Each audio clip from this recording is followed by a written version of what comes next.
Raw Material by William Somerset Maugham.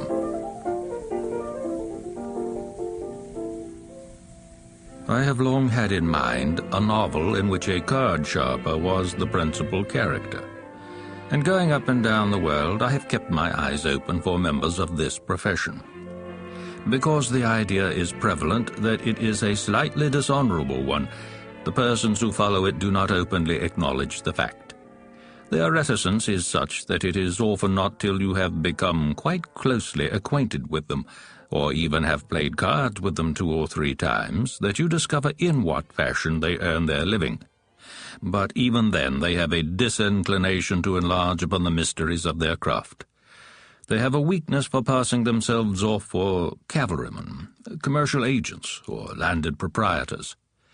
This snobbish attitude makes them the most difficult class in the world for the novelist to study. It has been my good fortune to meet a number of these gentlemen, and though I have found them affable, obliging, and debonair, I have no sooner hinted, however discreetly, at my curiosity, after all purely professional, in the technique of their calling, than they have grown shy and uncommunicative. An airy reference on my part to stacking the cards has made them assume immediately the appearance of a clam. I am not easily discouraged, and learning by experience that I could hope for no good results from a direct method, I have adopted the oblique. I have been childlike with them, and bland. I have found that they gave me their attention and even their sympathy. Though they confessed honestly that they had never read a word I had written, they were interested by the fact that I was a writer. I suppose they felt obscurely that I too followed a calling that the Philistine regarded without indulgence. But I have been forced to gather my facts by a bold surmise. It has needed patience and industry. It may be imagined with what enthusiasm I made the acquaintance a little while ago of 2 gentlemen who seemed likely to add appreciably to my small store of information. I was travelling from Haiphong on a French liner going east, and they joined the ship at Hong Kong. They had gone there for the races, and were now on their way back to Shanghai. I was going there too, and thence to Peking. I soon learned that they had come from New York for a trip, were bound for Peking also, and by a happy coincidence meant to return to America in the ship in which I had myself booked a passage. I was naturally attracted to them, for they were pleasant fellows, but it was not till a fellow passenger warned me that they were professional gamblers that I settled down to complete enjoyment of their acquaintance. I had no hope that they would ever discuss with frankness their interesting occupation, but I expected from a hint here, from a casual remark there, to learn some very useful things. One, Campbell was his name, was a man in the late 30s, small, but so well built as not to look short, slender, with large melancholy eyes and beautiful hands. But for a premature baldness he would have been more than commonly good-looking. He was neatly dressed. He spoke slowly, in a low voice, and his movements were deliberate. The other was made on another pattern. He was a big, burly man with a red face and crisp black hair, of powerful appearance, strong in the arm and pugnacious. His name was Peterson. The merits of the combination were obvious. The elegant, exquisite Campbell had the subtle brain, the knowledge of character, and the deft hands. But the hazards of the card-sharper's life are many, and when it came to a scrap, Peterson's ready fist must often have proved invaluable. I do not know how it spread through the ship so quickly that a blow of Peterson's would stretch any man out. But during the short voyage from Hong Kong to Shanghai, they never even suggested a game of cards. Perhaps they had done well during the race week and felt entitled to a holiday. They were certainly enjoying the advantages of not living for the time in a dry country, and I do not think I do them an injustice if I say that for the most part they were far from sober. Each one talked little of himself, but willingly of the other. Campbell informed me that Peterson was one of the most distinguished mining engineers in New York, and Peterson assured me that Campbell was an eminent banker. He said that his wealth was fabulous. And who was I not to accept ingenuously all that was told me? But I thought it negligent of Campbell not to wear jewellery of a more expansive character. It seemed to me that to use a silver cigarette case was rather careless. I stayed but a day in Shanghai, and though I met the pair again in Peking, I was then so much engaged that I saw little of them. I thought it a little odd that Campbell should spend his entire time in the hotel. I do not think he even went to see the Temple of Heaven, but I could quite understand that, from his point of view, Peking was unsatisfactory, and I was not surprised when the pair returned to Shanghai, where I knew the wealthy merchants played for big money. I met them again in the ship that was to take us across the Pacific, and I could not but sympathize with my friends when I saw that the passengers were little inclined to gamble. There were no rich people among them. It was a dull crowd. Campbell indeed suggested a game of poker, but no one would play more than $20 table stakes, and Peterson, evidently not thinking it worth his while, would not join. Although we played afternoon and evening through the journey, he sat down with us only on the last day. I suppose he thought he might just as well make his bar chits, and this he did very satisfactorily in a single sitting. But Campbell evidently loved the game for itself. Of course, it is only if you have a passion for the business by which you earn your living that you can make a success of it. The stakes were nothing to him, and he played all day and every day. It fascinated me to see the way he dealt the cards, very slowly, with his delicate hands. His eyes seemed to bore through the back of each one. He drank heavily, but remained quiet and self-controlled. His face was expressionless. I judged him to be a perfect card player, and I wished that I could see him at work. It increased my esteem for him to see that he could take what was only a relaxation so seriously. I parted with the pair at Victoria, and concluded that I should never see them again.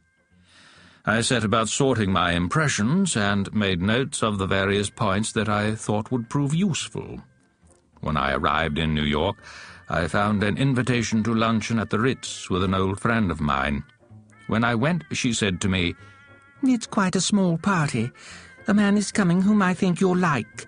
He's a prominent banker. He's bringing a friend with him." The words were hardly out of her mouth when I saw coming up to us Campbell and Peterson. The truth flashed across me. Campbell really was an opulent banker. Peterson really was a distinguished engineer. They were not card sharpers at all. I flatter myself I kept my face, but as I blandly shook hands with them, I muttered under my breath furiously, "Imposters."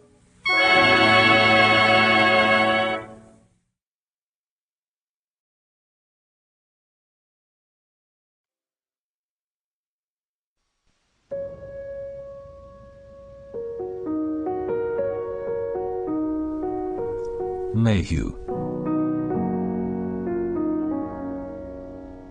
by William Somerset Maugham.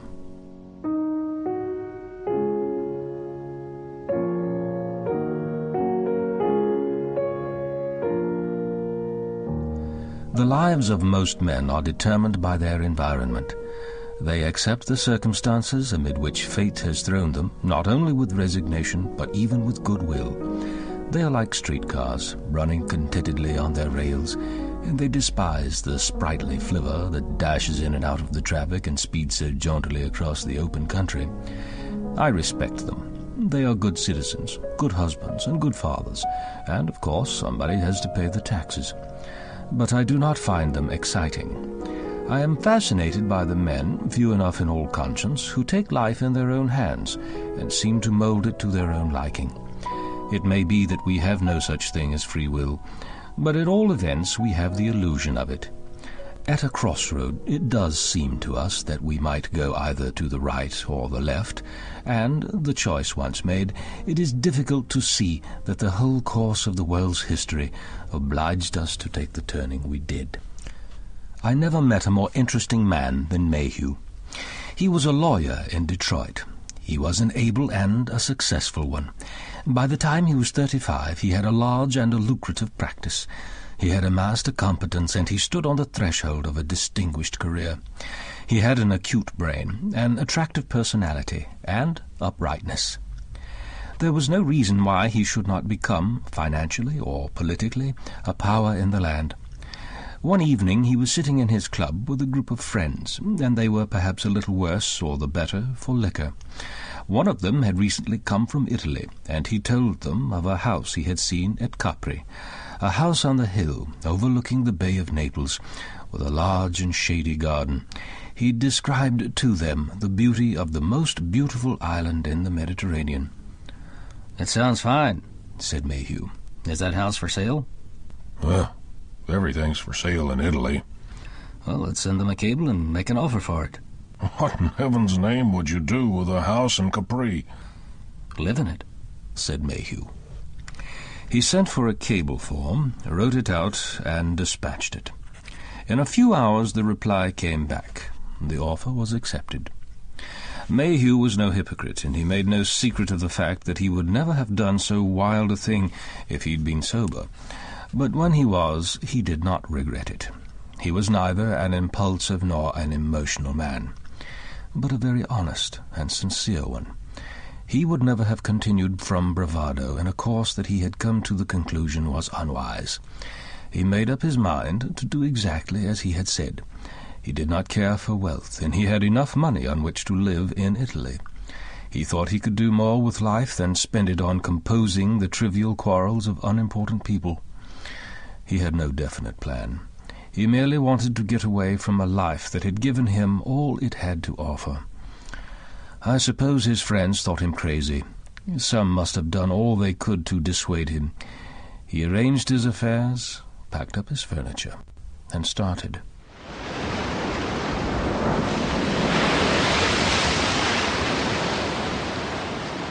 Capri is a gaunt rock of austere outline, bathed in a deep blue sea. But its vineyards, green and smiling, give it a soft and easy grace. It is friendly, remote, and debonair.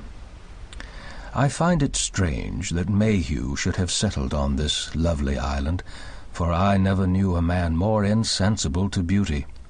I do not know what he sought there, happiness, freedom, or merely leisure. I know what he found. In this place, which appeals so extravagantly to the senses, he lived a life entirely of the spirit. For the island is rich with historic associations, and over it broods always the enigmatic memory of Tiberius the Emperor.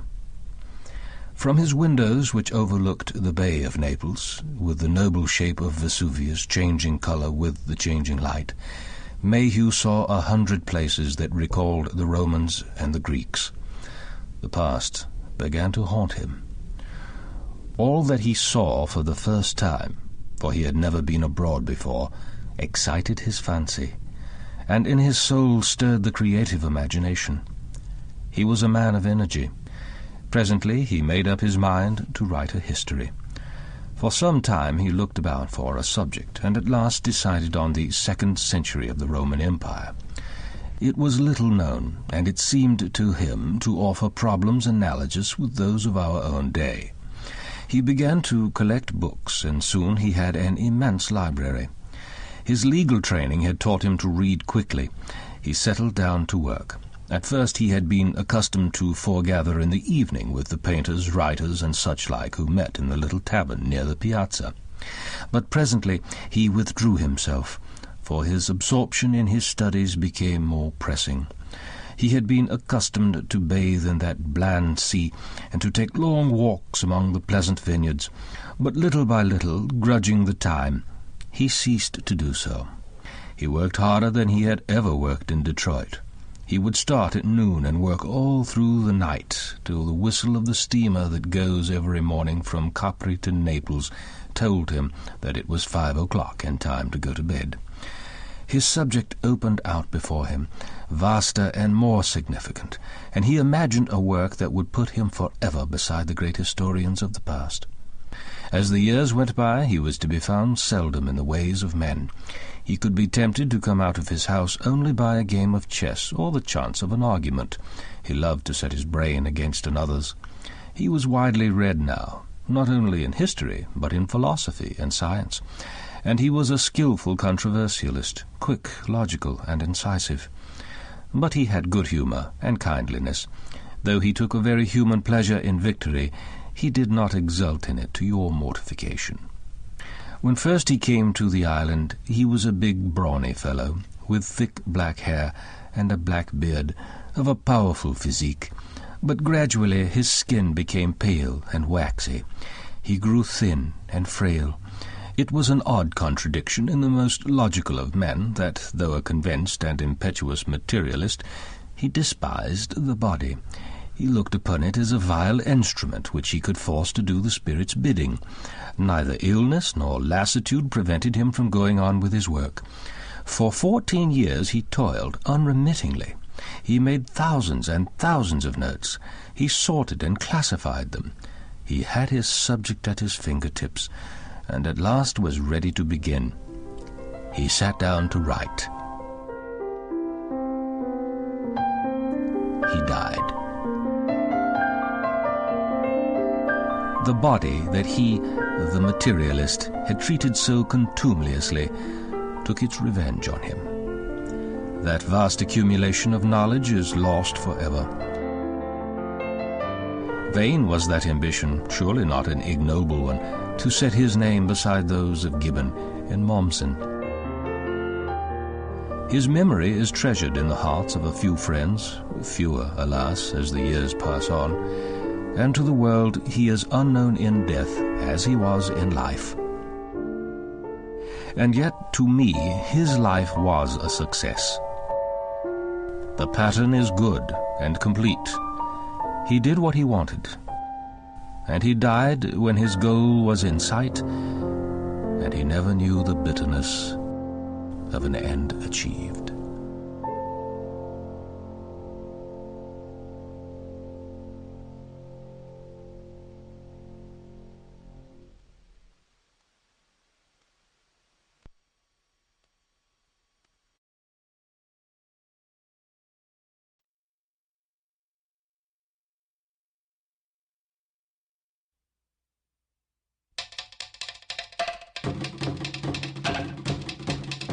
German Harry by William Somerset Maugham. I was in Thursday Island, and I wanted very much to go to New Guinea. Now, the only way in which I could do this was by getting a pearling lugger to take me across the Arafura Sea. The pearl fishery at that time was in a bad way, and a flock of neat little craft lay anchored in the harbour. I found a skipper with nothing much to do. The journey to Merauke and back could hardly take him less than a month, and with him I made the necessary arrangements. He engaged 4 Torres Straits Islanders as crew. The boat was but 19 tons, and we ransacked the local store for canned goods. A day or two before I sailed, a man who owned a number of pearlers came to me and asked whether on my way I would stop at the island of Tribucket and leave a sack of flour, another of rice, and some magazines for the hermit who lived there. I pricked up my ears. It appeared that the hermit had lived by himself on this remote and tiny island for 30 years, and when opportunity occurred, provisions were sent to him by kindly souls. He said that he was a Dane, but in the Torres Straits he was known as German Harry. His history went back a long way. 30 years before, he had been an able seaman on a sailing vessel that was wrecked in those treacherous waters. 2 boats managed to get away, and eventually hit upon the desert island of Tribucket. This is well out of the line of traffic, and it was 3 years before any ship sighted the castaway. 16 men had landed on the island, but when at last a schooner, driven from her course by stress of weather, put in for shelter, no more than 5 were left. When the storm abated, the skipper took 4 of these on board, and eventually landed them at Sydney. German Harry refused to go with them. He said that during those 3 years he had seen such terrible things that he had a horror of his fellow men, and wished never to live with them again. He would say no more. He was absolutely fixed in his determination to stay entirely by himself in that lonely place. Though now and then opportunity had been given him to leave, he had never taken it. A strange man, and a strange story. I learned more about him as we sailed across the desolate sea. The Torres Straits are peppered with islands, and at night we anchored on the lee of one or other of them. Of late, new pearling grounds have been discovered near Trabucket, and in the autumn, pearlers visiting it now and then have given German Harry various necessities, so that he has been able to make himself sufficiently comfortable. They bring him papers, bags of flour and rice, and canned meats. He has a whaleboat and used to go fishing in it, but now he is no longer strong enough to manage its unwieldy bulk. There is abundant pearl shell on the reef that surrounds his island, and this he used to collect and sell to the pearlers for tobacco, and sometimes he found a good pearl for which he got a considerable sum. It is believed that he has hidden away somewhere a collection of magnificent pearls.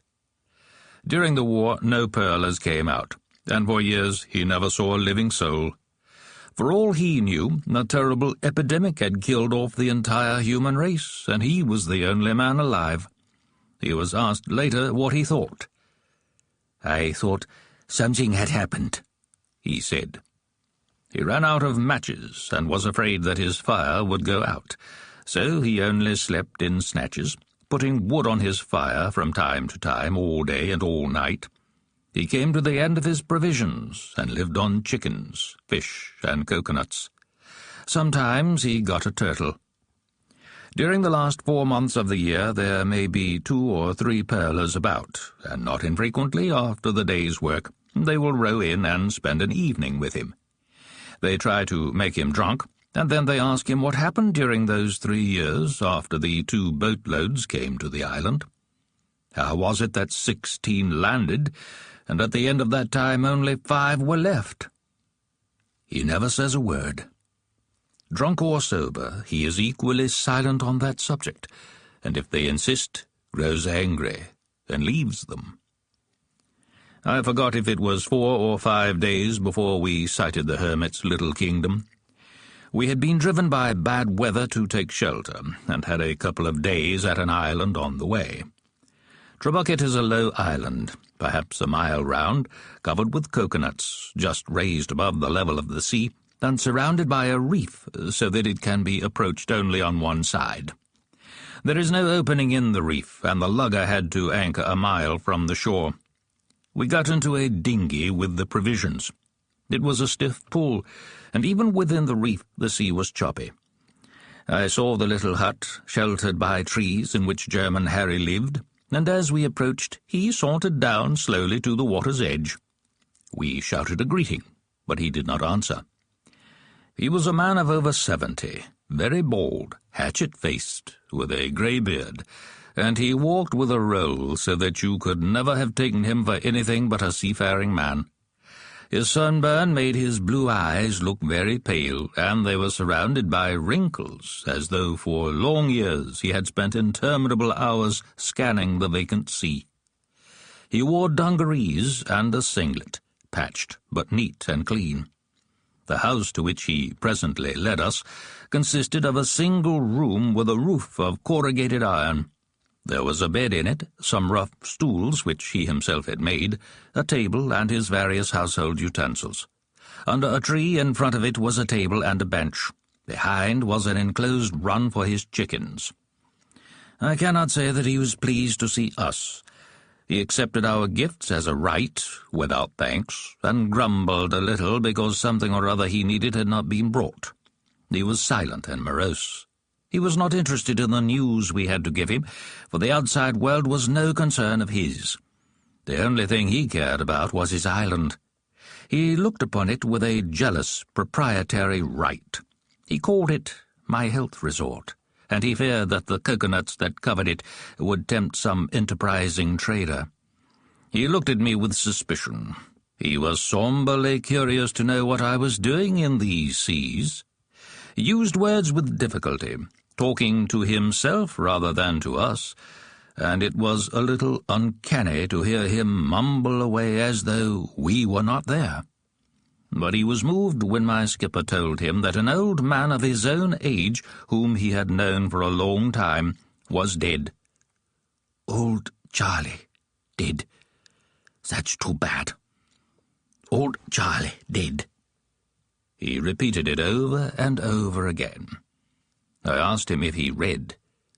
"Not much," he answered indifferently. He seemed to be occupied with nothing but his food, his dogs, and his chickens. If what they tell us in books were true, his long communion with nature and the sea should have taught him many subtle secrets. It hadn't. He was a savage. He was nothing but a narrow, ignorant, and cantankerous seafaring man. As I looked at the wrinkled, mean old face, I wondered what was the story of those 3 dreadful years that had made him welcome this long imprisonment. I sought to see behind those pale blue eyes of his what secrets they were that he would carry to his grave. And then I foresaw the end. One day a pearl fisher would land on the island, and German Harry would not be waiting for him, silent and suspicious, at the water's edge. He would go up to the hut, and there, lying on the bed, unrecognizable, he would see all that remained of what had once been a man. Perhaps then he would hunt high and low for the great mass of pearls that has haunted the fancy of so many adventurers. But I do not believe he would find it. German Harry would have seen to it that none should discover the treasure, and the pearls would rot in their hiding place. Then the pearl fisher would go back into his dinghy, and the island once more be deserted of man.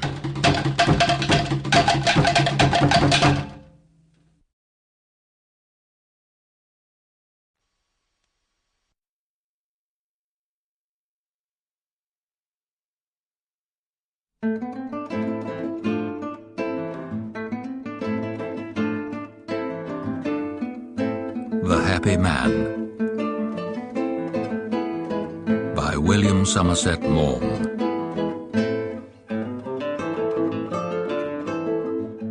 It is a dangerous thing to order the lives of others, and I have often wondered at the self-confidence of politicians, reformers, and such like, who are prepared to force upon their fellows measures that must alter their manners, habits, and points of view.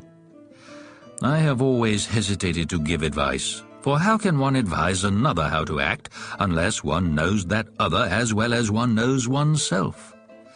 Heaven knows I know little enough of myself.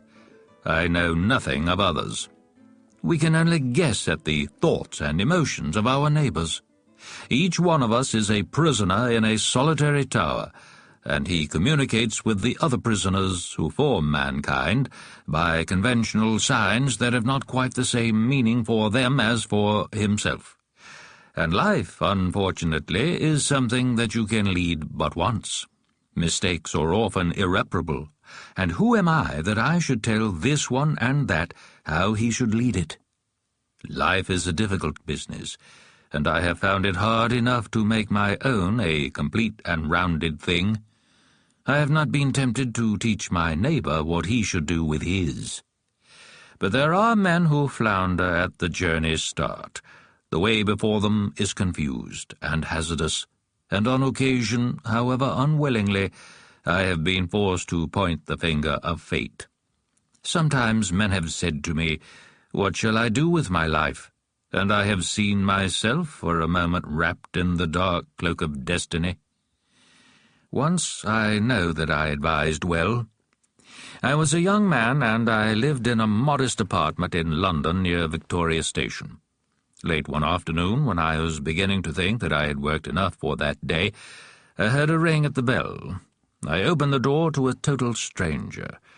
He asked me my name. I told him. He asked if he might come in. Certainly.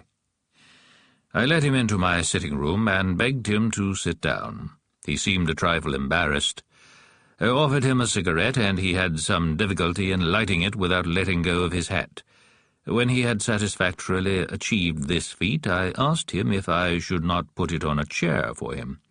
He quickly did this, and, while doing it, dropped his umbrella. "I hope you don't mind my coming to see you like this," he said. "My name is Stevens, and I am a doctor. You're in the medical, I believe?" "Yes, but I don't practice." "No, I know. I've just read a book of yours about Spain, and I wanted to ask you about it." "It's not a very good book, I'm afraid." "The fact remains that you know something about Spain, and there's no one else I know who does, and I thought perhaps you wouldn't mind giving me some information." "I should be very glad." He was silent for a moment. He reached out for his hat, and, holding it in one hand, absent-mindedly stroked it with the other. I surmised that it gave him confidence. "I hope you won't think it very odd for a perfect stranger to talk to you like this." He gave an apologetic laugh. "I am not going to tell you the story of my life." When people say this to me, I always know that it is precisely what they are going to do. I do not mind. In fact, I rather like it. I was brought up by two old aunts. I've never been anywhere. I've never done anything. I've been married for 6 years. I have no children. I'm a medical officer at the Camberwell Infirmary. I can't stick it any more." There was something very striking in the short, sharp sentences he used. They had a forcible ring. I had not given him more than a cursory glance, but now I looked at him with curiosity. He was a little man, thick-set and stout, of 30, perhaps, with a round red face from which shone small, dark, and very bright eyes. His black hair was cropped close to a bullet-shaped head. He was dressed in a blue suit a good deal the worse for wear. It was baggy at the knees, and the pockets bulged untidily. "You know what the duties are of a medical officer in an infirmary. One day is pretty much like another, and that's all I've got to look forward to for the rest of my life. Do you think it's worth it?" "It's a means of livelihood," I answered. "Yes, I know. The money's pretty good." "I don't exactly know why you've come to me." "Well, I wanted to know whether you thought there would be any chance for an English doctor in Spain." "Why Spain?" "I don't know. I just have a fancy for it." "It's not like Carmen, you know." "But there's sunshine there, and there's good wine, and there's colour, and there's air you can breathe. Let me say what I have to say straight out. I heard by accident that there was no English doctor in Seville. Do you think I could earn a living there? Is it madness to give up a good, safe job for an uncertainty?" "What does your wife think about it?" "She's willing." "It's a great risk." "I know, but if you say take it, I will. If you say stay where you are, I'll stay." He was looking at me intently with those bright, dark eyes of his, and I knew that he meant what he said. I reflected for a moment. "Your whole future is concerned. You must decide for yourself. But this I can tell you. If you don't want money, but are content to earn just enough to keep body and soul together, then go, for you will lead a wonderful life." He left me. I thought about him for a day or two, and then forgot. The episode passed completely from my memory. Many years later, 15 at least, I happened to be in Seville, and having some trifling indisposition, asked the hotel porter whether there was an English doctor in the town. He said there was, and gave me the address. I took a cab, and as I drove up to the house, a little fat man came out of it. He hesitated when he caught sight of me. "Have you come to see me?" he said. "I'm the English doctor." I explained my errand, and he asked me to come in. He lived in an ordinary Spanish house, with a patio, and his consulting room, which led out of it, was littered with papers, books, medical appliances, and lumber. The sight of it would have startled a squeamish patient. We did our business, and then I asked the doctor what his fee was. He shook his head and smiled. "There's no fee." "Why on earth not?" "Don't you remember me? Why, I'm here because of something you said to me. You changed my whole life for me. I'm Stevens." I had not the least notion what he was talking about. He reminded me of our interview. He repeated to me what we had said. And gradually, out of the night, a dim recollection of the incident came back to me. "I was wondering if I'd ever see you again," he said. "I was wondering if ever I'd have a chance of thanking you for all you've done for me." "It's been a success, then?" I looked at him. He was very fat now, and bald, but his eyes twinkled gaily, and his fleshy red face bore an expression of perfect good humour. The clothes he wore, terribly shabby they were, had been made obviously by a Spanish tailor, and his hat was the wide-brimmed sombrero of the Spaniard. He looked to me as though he knew a good bottle of wine when he saw it. He had a dissipated, though entirely sympathetic appearance. You might have hesitated to let him remove your appendix, but you could not have imagined a more delightful creature to drink a glass of wine with. "Surely you were married?" I said. "Yes. My wife didn't like Spain. She went back to Camberwell. She was more at home there." "Oh, I'm sorry for that." His black eyes flashed a bacchanalian smile. He really had somewhat the look of a young Silenus. "Life is full of compensations," he murmured. The words were hardly out of his mouth when a Spanish woman, no longer in her first youth, but still boldly and voluptuously beautiful, appeared at the door. She spoke to him in Spanish, and I could not fail to perceive that she was the mistress of the house.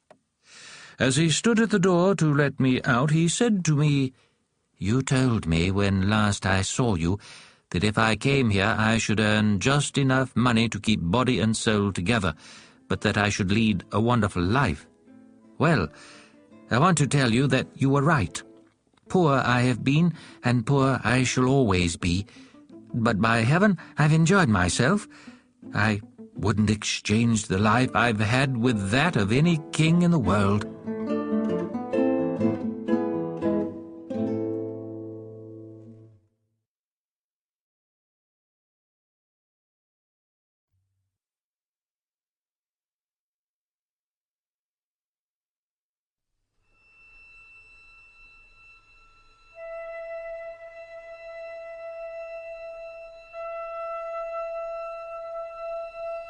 The Dream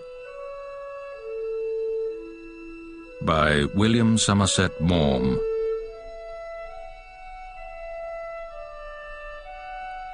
It chanced that in August 1917, the work upon which I was then engaged obliged me to go from New York to Petrograd, and I was instructed for safety's sake to travel by way of Vladivostok. I landed there in the morning and passed an idle day as best I could. The Trans-Siberian train was due to start, so far as I remember, at about 9 in the evening. I dined at the station restaurant by myself. It was crowded, and I shared a small table with a man whose appearance entertained me.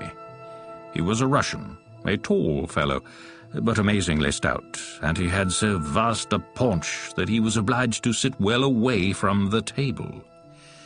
His hands, small for his size, were buried in rolls of fat. His hair, long, dark, and thin, was brushed carefully across his crown in order to conceal his baldness, and his huge, sallow face, with its enormous double chin, clean-shaven, gave you an impression of indecent nakedness. His nose was small, a funny little button upon that mass of flesh, and his black, shining eyes were small too. but he had a large, red and sensual mouth. He was dressed neatly enough in a black suit. It was not worn, but shabby. It looked as if it had been neither pressed nor brushed since he had had it. The service was bad, and it was almost impossible to attract the attention of a waiter. We soon got into conversation. The Russian spoke good and fluent English. His accent was marked, but not tiresome. He asked me many questions about myself and my plans, which, my occupation at the time making caution necessary, I answered with a show of frankness, but with dissimulation. I told him I was a journalist. He asked me whether I wrote fiction, and when I confessed that in my leisure moments I did, he began to talk of the later Russian novelists. He spoke intelligently. It was plain that he was a man of education. By this time we had persuaded the waiter to bring us some cabbage soup, and my acquaintance pulled a small bottle of vodka from his pocket, which he invited me to share. I do not know whether it was the vodka or the natural loquaciousness of his race that made him communicative, but presently he told me, unasked, a good deal about himself. He was of noble birth, it appeared, a lawyer by profession, and a radical. Some trouble with the authorities had made it necessary for him to be much abroad, but now he was on his way home. Business had detained him at Vladivostok, but he expected to start for Moscow in a week, and if I went there he would be charmed to see me. "Are you married?" he asked me. I did not see what business it was of his, but I told him that I was. He sighed a little. "I am a widower," he said. "My wife was a Swiss, a native of Geneva. She was a very cultivated woman. She spoke English, German, and Italian perfectly. French, of course, was her native tongue. Her Russian was much above the average for a foreigner. She had scarcely the trace of an accent." He called a waiter who was passing with a tray full of dishes, and asked him, I suppose, for then I knew hardly any Russian, how much longer we were going to wait for the next course. The waiter, with a rapid but presumably reassuring exclamation, hurried on, and my friend sighed. "Since the Revolution, the waiting in restaurants has become abominable." He lighted his 20th cigarette, and I, looking at my watch, wondered whether I should get a square meal before it was time for me to start. "My wife was a very remarkable woman," he continued. "She taught languages at one of the best schools for the daughters of noblemen in Petrograd. For a good many years we lived together on perfectly friendly terms. She was, however, of a jealous temperament, and unfortunately she loved me to distraction." It was difficult for me to keep a straight face. He was one of the ugliest men I had ever seen. There is sometimes a certain charm in the rubicund and jovial fat man, but this saturnine obesity was repulsive. I do not pretend that I was faithful to her. She was not young when I married her, and we had been married for 10 years. She was small and thin, and she had a bad complexion. She had a bitter tongue. She was a woman who suffered from a fury of possession, and she could not bear me to be attracted to anyone but her. She was jealous not only of the women I knew, but of my friends, my cat, and my books.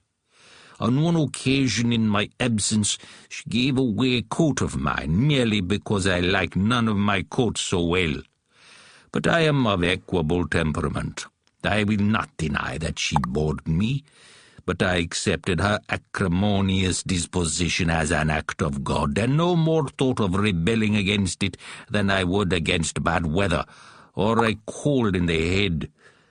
I denied her accusations as long as it was possible to deny them, and when it was impossible, I shrugged my shoulders and smoked a cigarette. The constant scenes she made me did not very much affect me. I led my own life.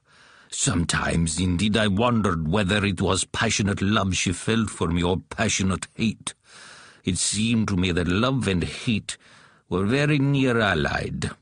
So we might have continued to the end of the chapter if one night a very curious thing had not happened. I was awakened by a piercing scream from my wife. Startled, I asked her what was the matter. She told me that she had had a fearful nightmare. She had dreamt that I was trying to kill her. We lived at the top of a large house, and the well round which the stairs climbed was broad. She had dreamt that just as we had arrived at our own floor, I had caught hold of her and attempted to throw her over the balusters. It was 6 stories to the stone floor at the bottom, and it meant certain death. She was much shaken. I did my best to soothe her, but next morning and for 2 or 3 days after, she referred to the subject again, and notwithstanding my laughter, I saw that it dwelt in her mind. I could not help thinking of it either, for this dream showed me something that I had never suspected. She thought I hated her. She thought I would gladly be rid of her. She knew, of course, that she was insufferable, and at some time or other the idea had evidently occurred to her that I was capable of murdering her. The thoughts of men are incalculable, and ideas enter our minds that we should be ashamed to confess. Sometimes I had wished that she might run away with a lover. Sometimes that a painless and sudden death might give me my freedom. But never had the idea come to me that I might deliberately rid myself of an intolerable burden. The dream made an extraordinary impression upon both of us. It frightened my wife, and she became for a little less bitter and more tolerant. But when I walked up the stairs to our apartment, it was impossible for me not to look over the balusters and reflect how easy it would be to do what she had dreamt. The balusters were dangerously low. A quick gesture, and the thing was done. It was hard to put the thought out of my mind. Then some months later, my wife awakened me one night. I was very tired, and I was exasperated. She was white and trembling. She had had the dream again. She burst into tears and asked me if I hated her. I swore by all the saints of the Russian calendar that I loved her. At last she went to sleep again. It was more than I could do. I lay awake. I seemed to see her falling down the well of the stairs, and I heard her shriek and the thud as she struck the stone floor. I could not help shivering. The Russian stopped, and beads of sweat stood on his forehead. He had told the story well and fluently, so that I had listened with attention. There was still some vodka in the bottle. He poured it out and swallowed it at a gulp. "And how did your wife eventually die?" I asked after a pause. He took out a dirty handkerchief and wiped his forehead. By an extraordinary coincidence, she was found late one night at the bottom of the stairs with her neck broken. "Who found her?" "She was found by one of the lodgers who came in shortly after the catastrophe." "And where were you?" I cannot describe the look he gave me of malicious cunning. His little black eyes sparkled. "I was spending the evening with a friend of mine. I did not come in till an hour later." At that moment the waiter brought us the dish of meat that we had ordered, and the Russian fell upon it with good appetite. He shoveled the food into his mouth in enormous mouthfuls. I was taken aback. Had he really been telling me in this hardly veiled manner that he had murdered his wife? That obese and sluggish man did not look like a murderer. I could not believe that he would have had the courage. Or was he making a sardonic joke at my expense? In a few minutes it was time for me to go and catch my train. I left him, and I have not seen him since. But I have never been able to make up my mind whether he was serious or jesting.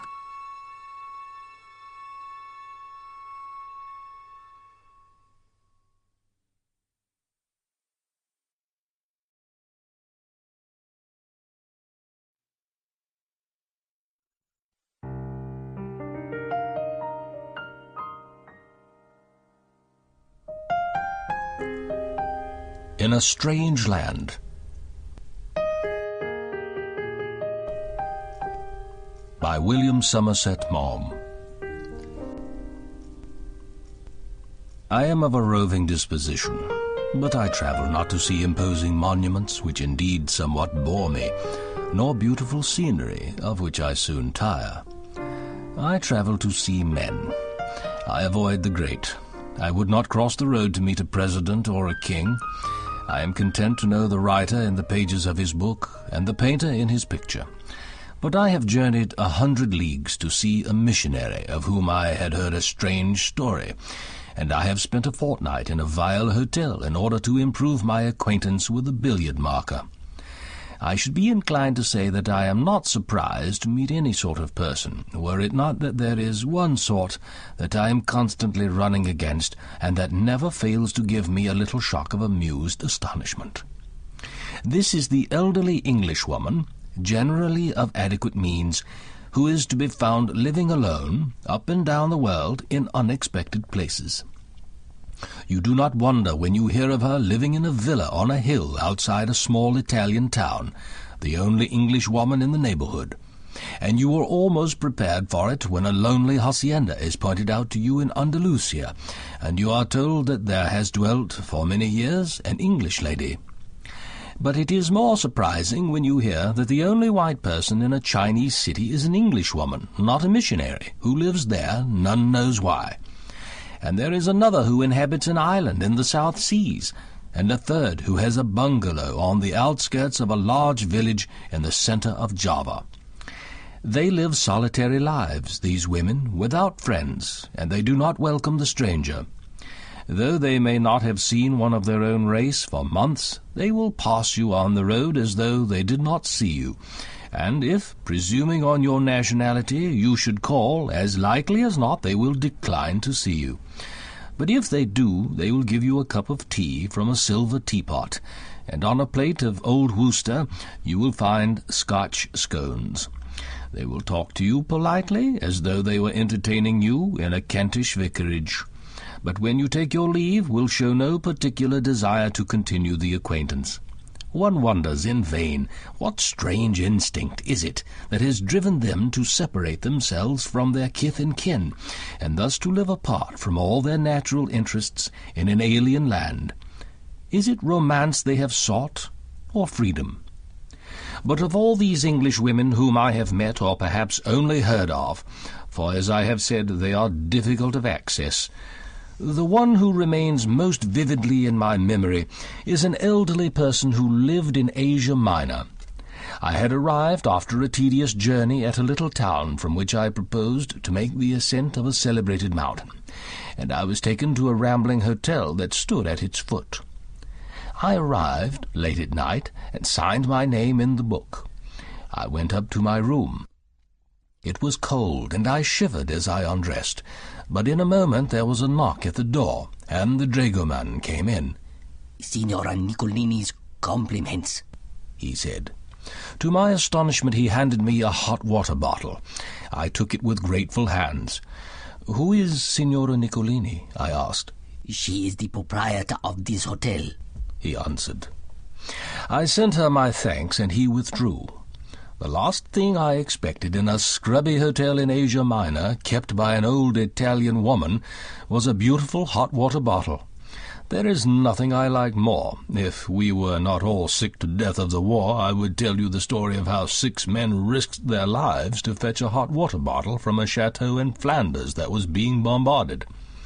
And next morning, so that I might thank her in person, I asked if I might see the Signora Nicolini. While I waited for her, I racked my brains to think what hot water bottle could possibly be in Italian. In a moment she came in. She was a little stout woman, not without dignity, and she wore a black apron trimmed with lace and a small black lace cap. She stood with her hands crossed. I was astonished at her appearance, for she looked exactly like a housekeeper in a great English house. "Do you wish to speak to me, sir?" She was an Englishwoman, and in those few words I surely recognized the trace of a Cockney accent. "I wanted to thank you for the hot water bottle," I replied in some confusion. "I saw by the visitor's book that you were English, sir, and I always send up a hot water bottle to English gentlemen." Believe me, it was very welcome. "I was for many years in the service of the late Lord Ormskirk, sir. He used to travel with a hot water bottle. Is there anything else, sir?" Not at the moment, thank you." She gave me a polite little nod and withdrew. I wondered how on earth it came about that a funny old Englishwoman like that should be the landlady of a hotel in Asia Minor. It was not easy to make her acquaintance, for she knew her place, as she would herself have put it, and she kept me at a distance. It was not for nothing that she had been in service in a noble English family. But I was persistent, and I induced her at last to ask me to have a cup of tea in her own little parlour. I learnt that she had been lady's maid to a certain Lady Ormskirk, and Signor Nicolini, for she never alluded to her deceased husband in any other way, had been his lordship's chef. Signor Nicolini was a very handsome man, and for some years there had been an understanding between them. When they had both saved a certain amount of money, they were married, retired from service, and looked about for a hotel. They had bought this one on an advertisement because Signor Nicolini thought he would like to see something of the world. That was nearly 30 years ago, and Signor Nicolini had been dead for 15. His widow had not once been back to England. I asked her if she was never homesick. "I don't say as I wouldn't like to go back on a visit, though I expect I'd find many changes. But my family didn't like the idea of me marrying a foreigner, and I haven't spoken to them since.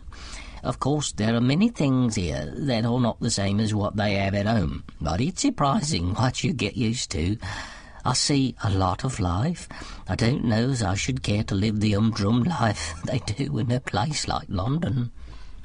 I smiled, for what she said was strangely incongruous with her manner. She was a pattern of decorum. It was extraordinary that she could have lived for 30 years in this wild and almost barbaric country without its having touched her. Though I knew no Turkish, and she spoke it with ease, I was convinced that she spoke it most incorrectly, and with a Cockney accent. I suppose she had remained the precise, prim English lady's maid, knowing her place, through all these vicissitudes, because she had no faculty of surprise. She took everything that came as a matter of course. She looked upon everyone who wasn't English as a foreigner, and therefore as someone, almost imbecile, for whom allowances must be made.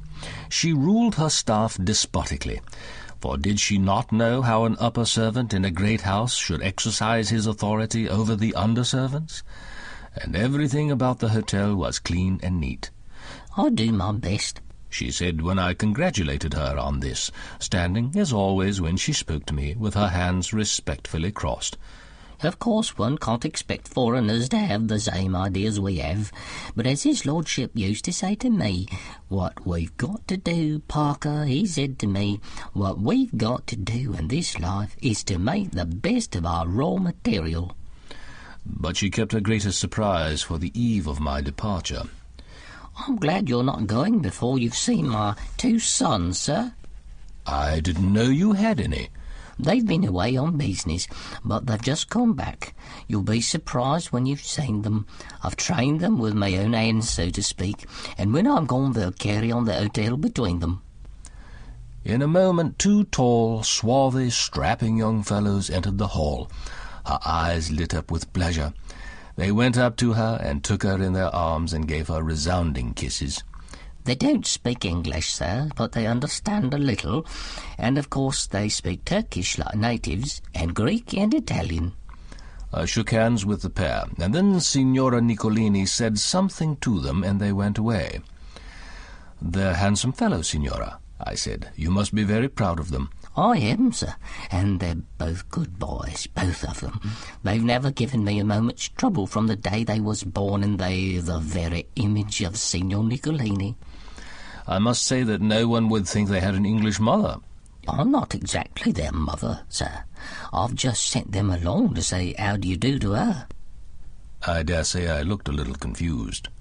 They're the sons that Signor Niccolini had by a great girl that used to work in the hotel. And having no children of my own, I adopted them. I sought for some remark to make.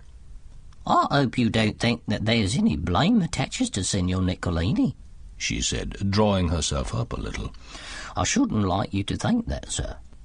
She folded her hands again, and with a mixture of pride, primness, and satisfaction, added the final word.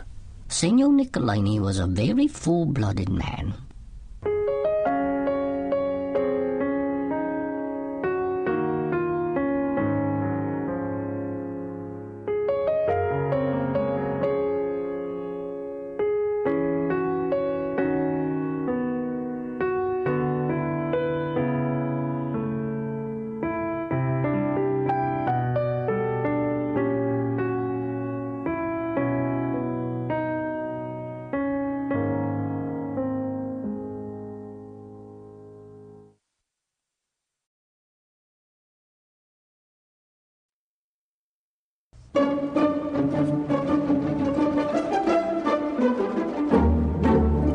The Luncheon by William Somerset Maugham.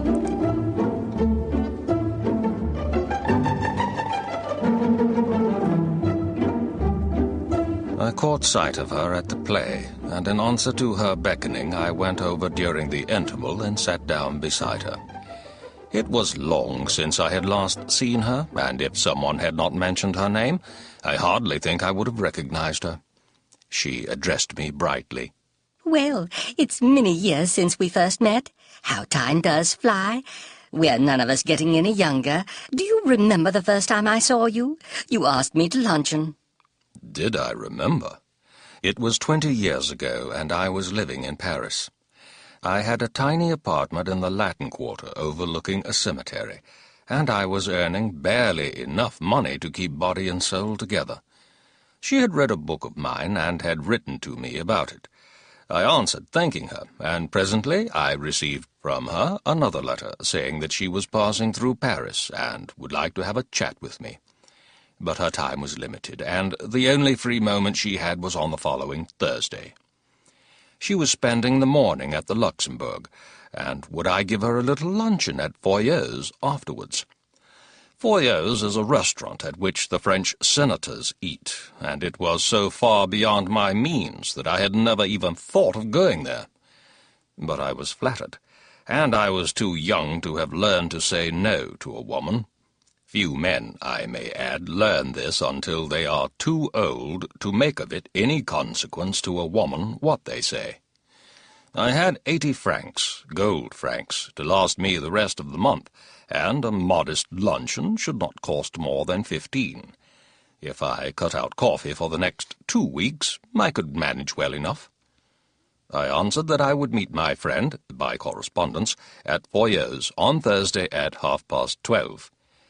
She was not so young as I expected, and in appearance imposing rather than attractive.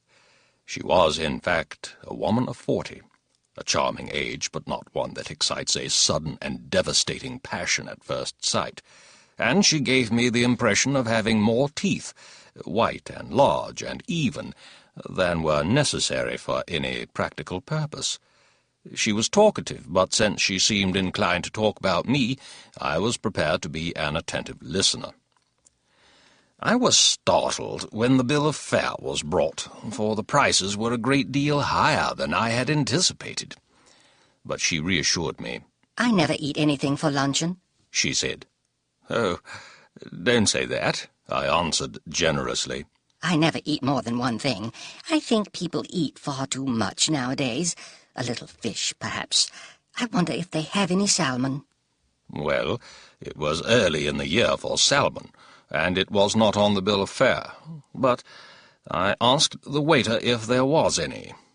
Yes, A beautiful salmon had just come in. It was the first they had had. I ordered it for my guest. The waiter asked her if she would have something while it was being cooked. No, She answered. I never eat more than one thing, unless you had a little caviar. I never mind caviar. My heart sank a little. I knew I could not afford caviar, but I could not very well tell her that. I told the waiter by all means to bring caviar. For myself, I chose the cheapest dish on the menu, and that was a mutton chop. I think you're unwise to eat meat, She said. I don't know how you can expect to work after eating heavy things like chops. I don't believe in overloading my stomach. Then came the question of drink. I never drink anything for luncheon, She said. Neither do I answered promptly. except white wine. She proceeded as though I had not spoken. These French white wines are so light. They're wonderful for the digestion. What would you like? I asked, hospitable still, but not exactly effusive. She gave me a bright and amicable flash of her white teeth. My doctor won't let me drink anything but champagne. I fancy I turned a trifle pale. I ordered half a bottle. I mentioned casually that my doctor had absolutely forbidden me to drink champagne. What are you going to drink, then? Water. She ate the caviar, and she ate the salmon. She talked gaily of art and literature and music. But I wondered what the bill would come to. When my mutton chop arrived, she took me quite seriously to task. I see that you're in the habit of eating a heavy luncheon. I'm sure it's a mistake. Why don't you follow my example and just eat one thing? I'm sure you'd feel ever so much better for it. I am only going to eat one thing, I said, as the waiter came again with the bill of fare. She waved him aside with an airy gesture. No, I never eat anything for luncheon. Just a bite. I never want more than that. And I eat that more as an excuse for conversation than anything else. I couldn't possibly eat anything more. Unless they had some of those giant asparagus. I should be sorry to leave Paris without having some of them. My heart sank. I had seen them in the shops, and I knew that they were horribly expensive. My mouth had often watered at the sight of them. Madame wants to know if you have any of those giant asparagus, I asked the waiter. I tried with all my might to will him to say no. A happy smile spread over his broad, priest-like face, and he assured me that they had some so large, so splendid, so tender, that it was a marvel. I'm not in the least hungry, My guest sighed. but if you insist, I don't mind having some asparagus. I ordered them. Aren't you going to have any? No, I never eat asparagus. I know there are people who don't like them.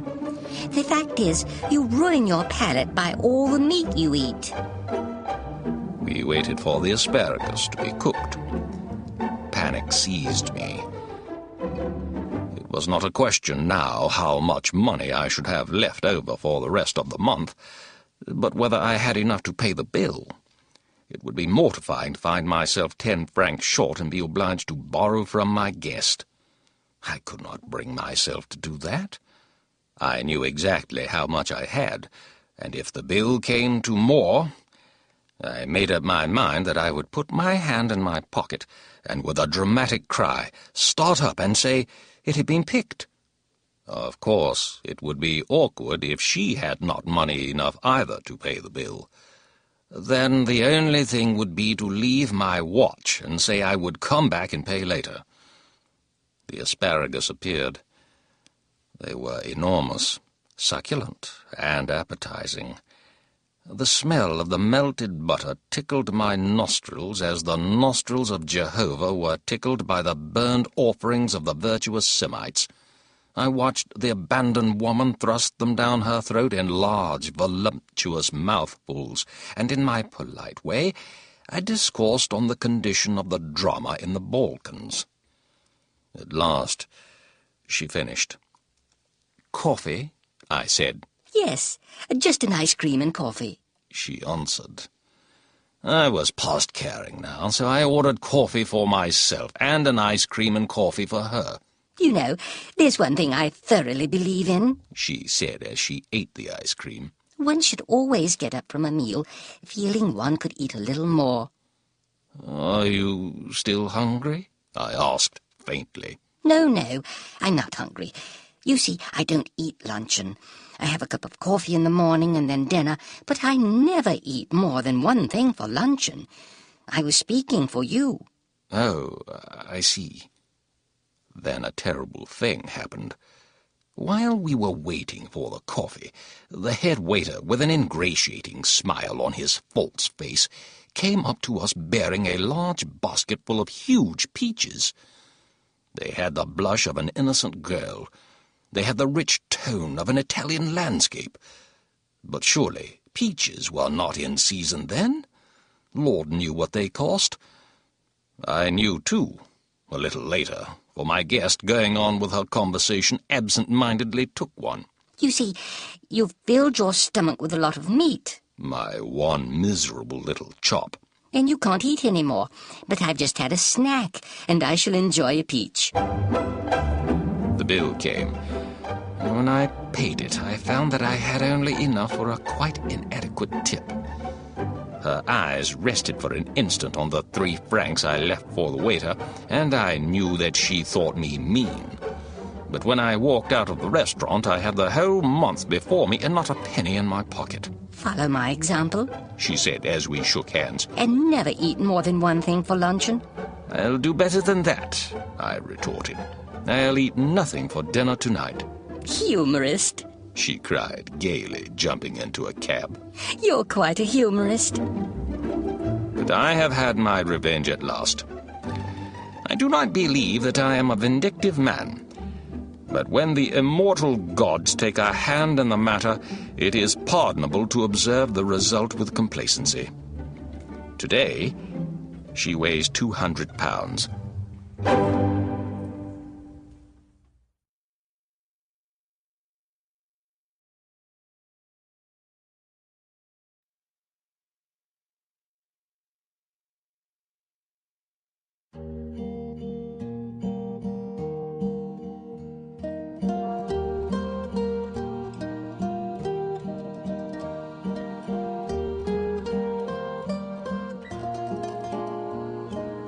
Salvatore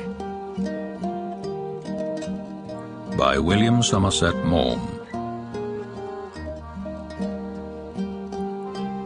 I wonder if I can do it. I knew Salvatore first when he was a boy of 15, with a pleasant, ugly face, a laughing mouth, and carefree eyes. He used to spend the morning lying about the beach with next to nothing on, and his brown body was as thin as a rail. He was full of grace. He was in and out of the sea all the time, swimming with the clumsy, effortless stroke common to the fisher boys. Scrambling up the jagged rocks on his hard feet, for except on Sundays he never wore shoes, he would throw himself into the deep water with a cry of delight. His father was a fisherman who owned his own little vineyard, and Salvatore acted as nursemaid to his 2 younger brothers. He shouted to them to come inshore when they ventured out too far, and made them dress when it was time to climb the hot, vine-clad hill for the frugal midday meal. But boys in those southern parts grow apace, and in a little while he was madly in love with a pretty girl who lived on the Grande Marina. She had eyes like forest pools, and held herself like a daughter of the Caesars. They were affianced, but they could not marry till Salvatore had done his military service, and when he left the island, which he had never left in his life before, to become a sailor in the navy of King Victor Emmanuel, he wept like a child. It was hard for one who had never been less free than the birds to be at the beck and call of others. It was harder still to live in a battleship with strangers, instead of in a little white cottage among the vines. and when he was ashore, to walk in noisy, friendless cities with streets so crowded that he was frightened to cross them, when he had been used to silent paths, and the mountains, and the sea. I suppose it had never struck him that Ischia, which he looked at every evening, it was like a fairy island in the sunset, to see what the weather would be like next day, or Vesuvius, pearly in the dawn, had anything to do with him at all. But when he ceased to have them before his eyes, he realized in some dim fashion that they were as much part of him as his hands and his feet. He was dreadfully homesick, but it was hardest of all to be parted from the girl he loved with all his passionate young heart. He wrote to her in his childlike handwriting, long, ill-spelt letters in which he told her how constantly he thought of her and how much he longed to be back. He was sent here and there, to Spezia, to Venice, to Bari, and finally to China. Here he fell ill of some mysterious ailment that kept him in hospital for months. He bore it with the mute and uncomprehending patience of a dog. When he learnt that it was a form of rheumatism that made him unfit for further service, his heart exulted, for he could go home. And he did not bother. In fact, he scarcely listened when the doctors told him that he would never again be quite well. What did he care when he was going back to the little island he loved so well, and the girl who was waiting for him? When he got into the rowing boat that met the steamer from Naples and was rowed ashore, he saw his father and mother standing on the jetty, and his two brothers, big boys now, and he waved to them.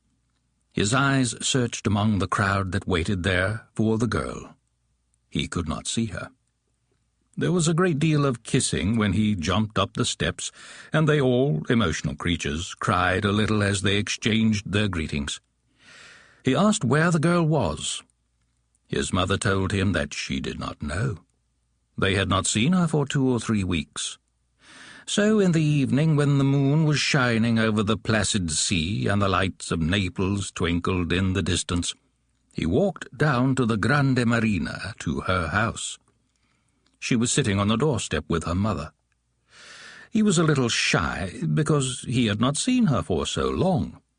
He asked her if she had not received the letter that he had written to her to say that he was coming home. Yes, they had received a letter, and they had been told by another of the island boys that he was ill. Yes, that was why he was back. Was it not a piece of luck? Oh, but they had heard that he would never be quite well again. The doctors talked a lot of nonsense, but he knew very well that now he was home again, he would recover. They were silent for a little, and then the mother nudged the girl. She did not try to soften the blow. She told him straight out, with the blunt directness of her race, that she could not marry a man who would never be strong enough to work like a man. They had made up their minds, her mother and father and she, and her father would never give his consent. When Salvatore went home, he found that they all knew. The girl's father had been to tell them what they had decided, but they had lacked the courage to tell him themselves. He wept on his mother's bosom. He was terribly unhappy, but he did not blame the girl. A fisherman's life is hard, and it needs strength and endurance. He knew very well that a girl could not afford to marry a man who might not be able to support her.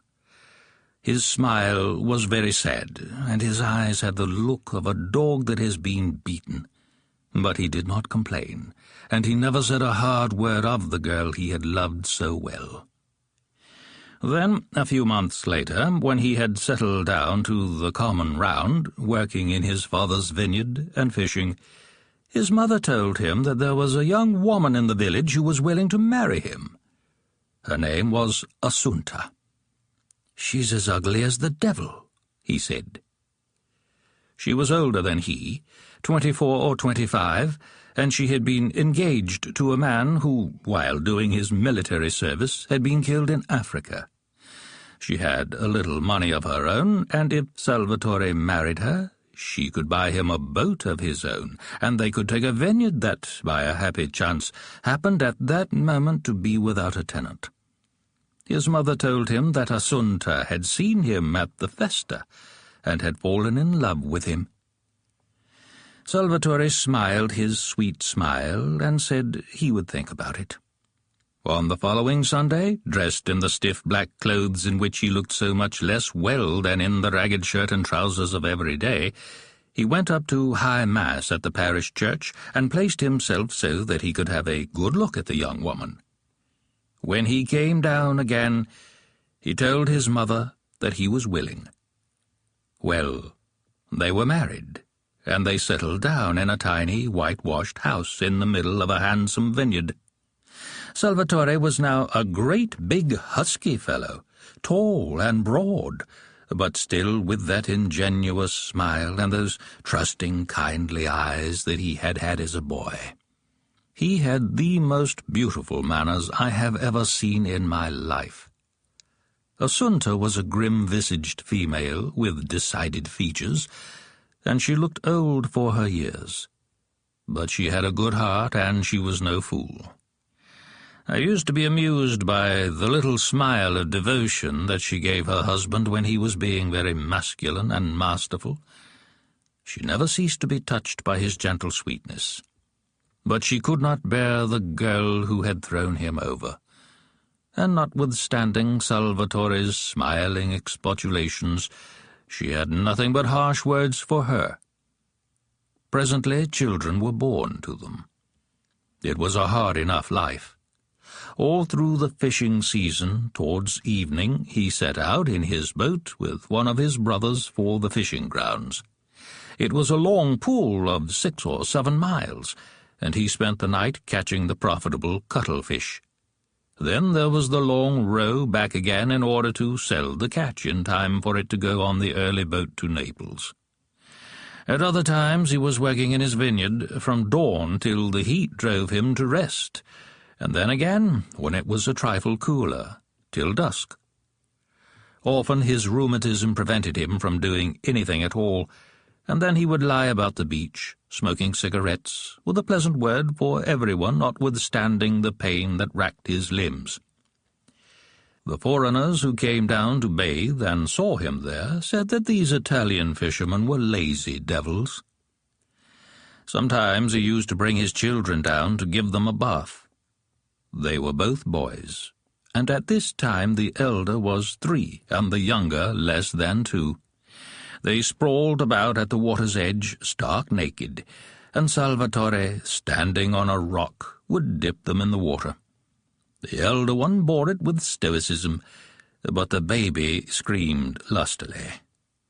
Salvatore had enormous hands, like legs of mutton, coarse and hard from constant toil, but when he bathed his children, holding them so tenderly, drying them with delicate care, upon my word, they were like flowers.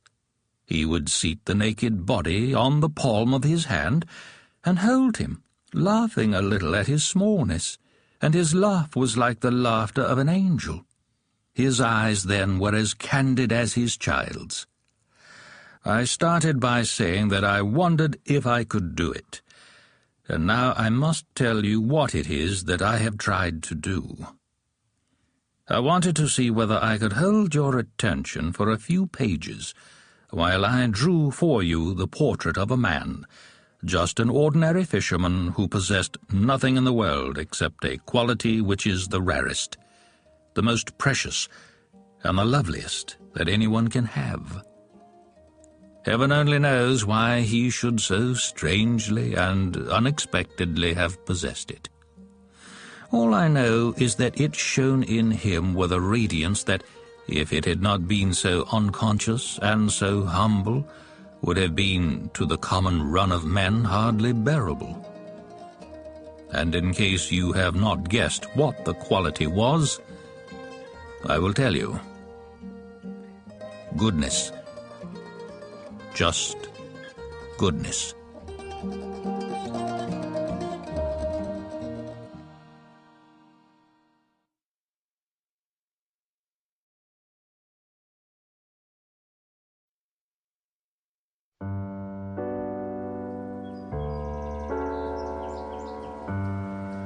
Home by William Somerset Maugham. The farm lay in a hollow among the Somersetshire hills. An old-fashioned stone house surrounded by barns and pens and outhouses. Over the doorway, the date when it was built had been carved in the elegant figures of the period, 1673. And the house, grey and weather-beaten, looked as much a part of the landscape as the trees that sheltered it. An avenue of splendid elms that would have been the pride of many a squire's mansion led from the road to the trim garden. The people who lived here were as stolid, sturdy, and unpretentious as the house. Their only boast was that ever since it was built, from father to son in one unbroken line, they had been born and died in it. For 300 years they had farmed the surrounding land. George Meadows was now a man of 50, and his wife was a year or two younger. They were both fine, upstanding people in the prime of life, and their children, 2 sons and 3 girls, were handsome and strong. They had no newfangled notions about being gentlemen and ladies. They knew their place and were proud of it. I have never seen a more united household. They were merry, industrious, and kindly. Their life was patriarchal. It had a completeness that gave it a beauty as definite as that of a symphony by Beethoven or a picture by Titian. They were happy, and they deserved their happiness. But the master of the house was not George Meadows, not by a long chalk, they said in the village. It was his mother. She was twice the man her son was, they said. She was a woman of 70, tall, upright, and dignified, with grey hair, and though her face was much wrinkled, her eyes were bright and shrewd. Her word was law in the house, and on the farm. But she had humour, and if her rule was despotic, it was also kindly. People laughed at her jokes and repeated them. She was a good businesswoman, and you had to get up very early in the morning to best her in a bargain. She was a character. She combined in a rare degree goodwill with an alert sense of the ridiculous. One day Mrs. George stopped me on my way home. She was all in a flutter.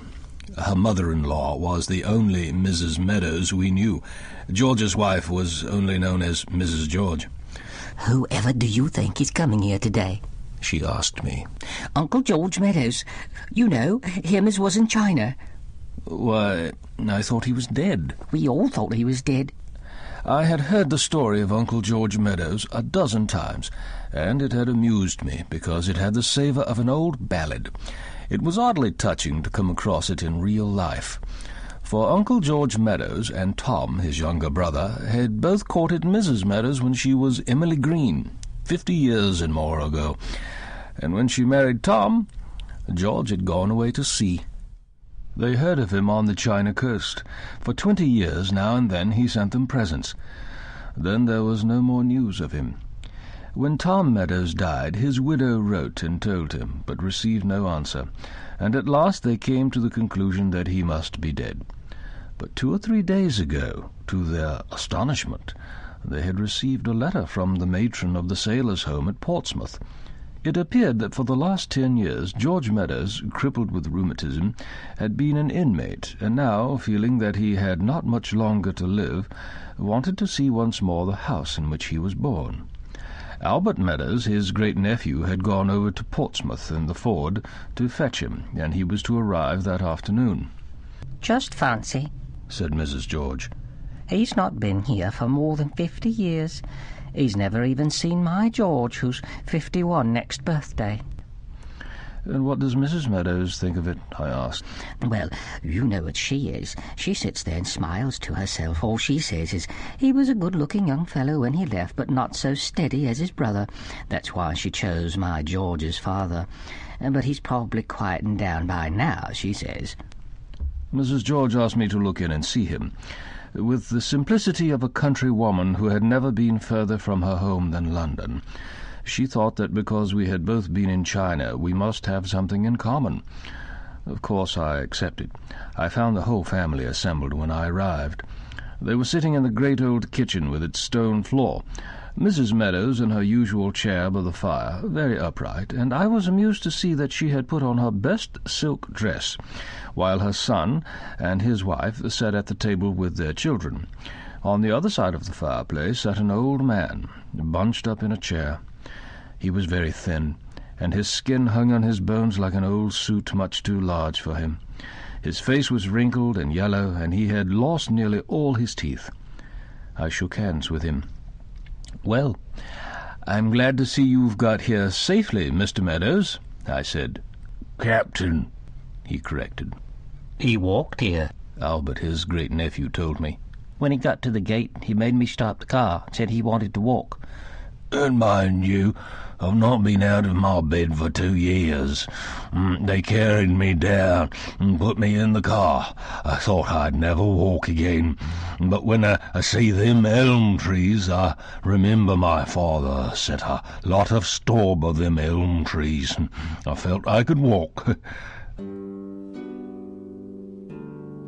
I walked down that drive 52 years ago, and when I went away, and now I've walked back again. Silly, I call it, said Mrs. Meadows. It's done me good. I feel better and stronger than I have for 10 years. I'll see you out yet, Emily. Don't you be too sure, she answered. I suppose no one had called Mrs. Meadows by her first name for a generation. It gave me a little shock, as though the old man were taking a liberty with her. She looked at him with a shrewd smile in her eyes, and he, talking to her, grinned with his toothless gums. It was strange to look at them, these two old people who had not seen one another for half a century, and to think that all that long time ago he had loved her, and she had loved another. I wondered if they remembered what they had felt then, and what they had said to one another. I wondered if it seemed to him strange now that for that old woman he had left the home of his fathers, his lawful inheritance, and lived an exile's life. "Have you ever been married, Captain Meadows?" Not me, he said in his quavering voice, with a grin. I know too much about women for that. That's what you say, retorted Mrs. Meadows. If the truth was known, I shouldn't be surprised to hear as how you'd had 6 black wives in your day. They're not black in China, Emily. You ought to know better than that. They're yellow. Perhaps that's why you got so yellow yourself. When I saw you, I said to myself, why, he's got jaundice. I said I'd never marry anyone but you, Emily, and I never have. He said this not with pathos or resentment, but as a mere statement of fact, as a man might say, I said I'd walk 20 miles, and I've done it. There was a trace of satisfaction in the speech. Well, you might have regretted it if you had, she answered. I talked a little with the old man about China. There's not a port in China that I don't know better than you know your coat pocket. Where a ship can go, I've been. I could keep you sitting here all day long for 6 months and not tell you half the things I've seen in my day. Well, one thing you've not done, George, as far as I can see, said Mrs. Meadows, the mocking but not unkindly smile still in her eyes, and that's to make a fortune. Oh, I'm not one to save money. Make it and spend it. That's my motto. But one thing I can say for myself, if I had the chance of going through my life again, I'd take it. There's not many as'll say that. No, indeed, I said. I looked at him with admiration and respect. He was a toothless, crippled, penniless old man, but he had made a success of life, for he had enjoyed it. When I left him, he asked me to come and see him again next day. If I was interested in China, he would tell me all the stories I wanted to hear. Next morning I thought I would go and ask if the old man would like to see me. I strolled down the magnificent avenue of elm trees, and when I came to the garden, saw Mrs. Meadows picking flowers. I bade her good morning, and she raised herself. She had a huge armful of white flowers. I glanced at the house, and I saw that the blinds were drawn. I was surprised, for Mrs. Meadows liked the sunshine. Time enough to live in the dark when you're buried, she always said. How's Captain Meadows? I asked her. He always was a harum-scarum fellow, she answered. When Lizzie took him a cup of tea this morning, she found he was dead. Dead? Yes, died in his sleep. I was just picking these flowers to put in the room. Well, I'm glad he died in that old house. It always means a lot to them Meadows to do that. They had had a good deal of difficulty in persuading him to go to bed. He had talked to them of all the things that had happened to him in his long life. He was happy to be back in his old home. He was proud that he had walked up the drive without assistance, and he boasted that he would live for another 20 years. But fate had been kind. Death had written the full stop in the right place. Mrs. Meadows smelt the white flowers that she held in her arms. Well, I'm glad he came back, she said. After I married Tom Meadows and George went away, the fact is I was never quite sure that I'd married the right one.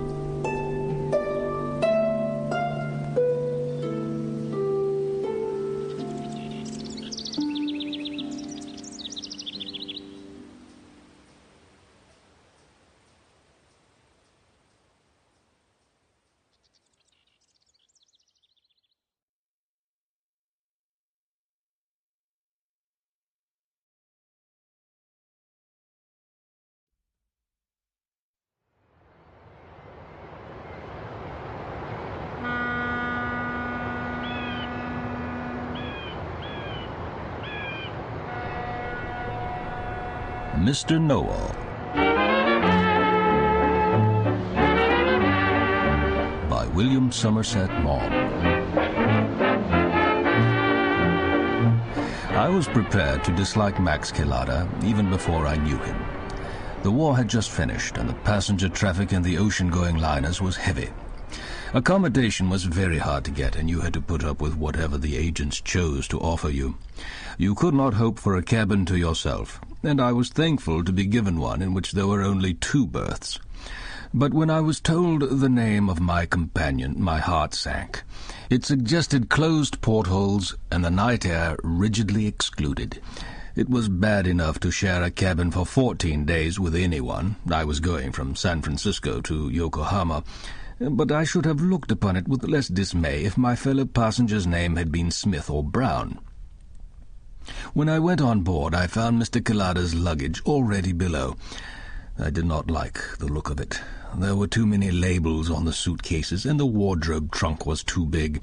He had unpacked his toilet things, and I observed that he was a patron of the excellent Monsieur Coty, for I saw on the washing stand his scent, his hair wash, and his brilliantine. Mr. Kelada's brushes, ebony with his monogram in gold, would have been all the better for a scrub. I did not at all like Mr. Kelada. I made my way into the smoking room. I called for a pack of cards and began to play patience. I had scarcely started before a man came up to me and asked me if he was right in thinking my name was so-and-so. "I am Mr. Kelada," he added, with a smile that showed a row of flashing teeth, and sat down. "Oh, yes, we're sharing a cabin, I think." "Bit of luck, I call it. You never know who you're going to be put in with. I was jolly glad when I heard you were English. I'm all for us English sticking together when we're abroad, if you understand what I mean." I blinked. "Are you English?" I asked, perhaps tactlessly. "Rather. You don't think I look an American, do you? British to the backbone, that's what I am." To prove it, Mr. Kelada took out of his pocket a passport and airily waved it under my nose. King George has many strange subjects. Mr. Kelada was short and of a sturdy build, clean-shaven and dark-skinned, with a fleshy hooked nose and very large lustrous and liquid eyes. His long black hair was sleek and curly. He spoke with a fluency in which there was nothing English, and his gestures were exuberant. I felt pretty sure that a closer inspection of that British passport would have betrayed the fact that Mr. Collada was born under a bluer sky than is generally seen in England. "What will you have?" he asked me.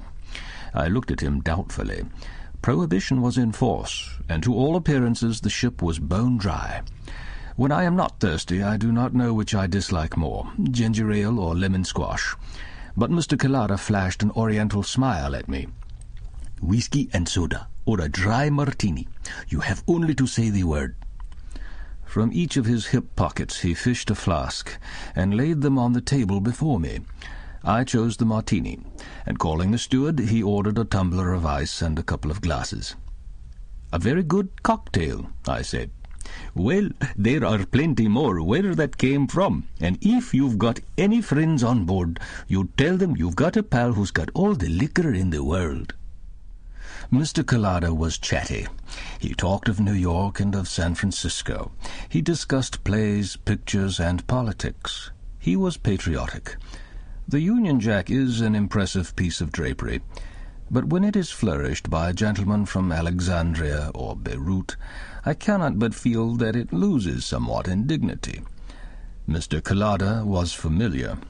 I do not wish to put on airs, but I cannot help feeling that it is seemly in a total stranger to put Mr. before my name when he addresses me. Mr. Collada, doubtless to set me at my ease, used no such formality. I did not like Mr. Collada. I had put aside the cards when he sat down, but now, thinking that for this first occasion our conversation had lasted long enough, I went on with my game. "The 3 on the 4, said Mr. Collada.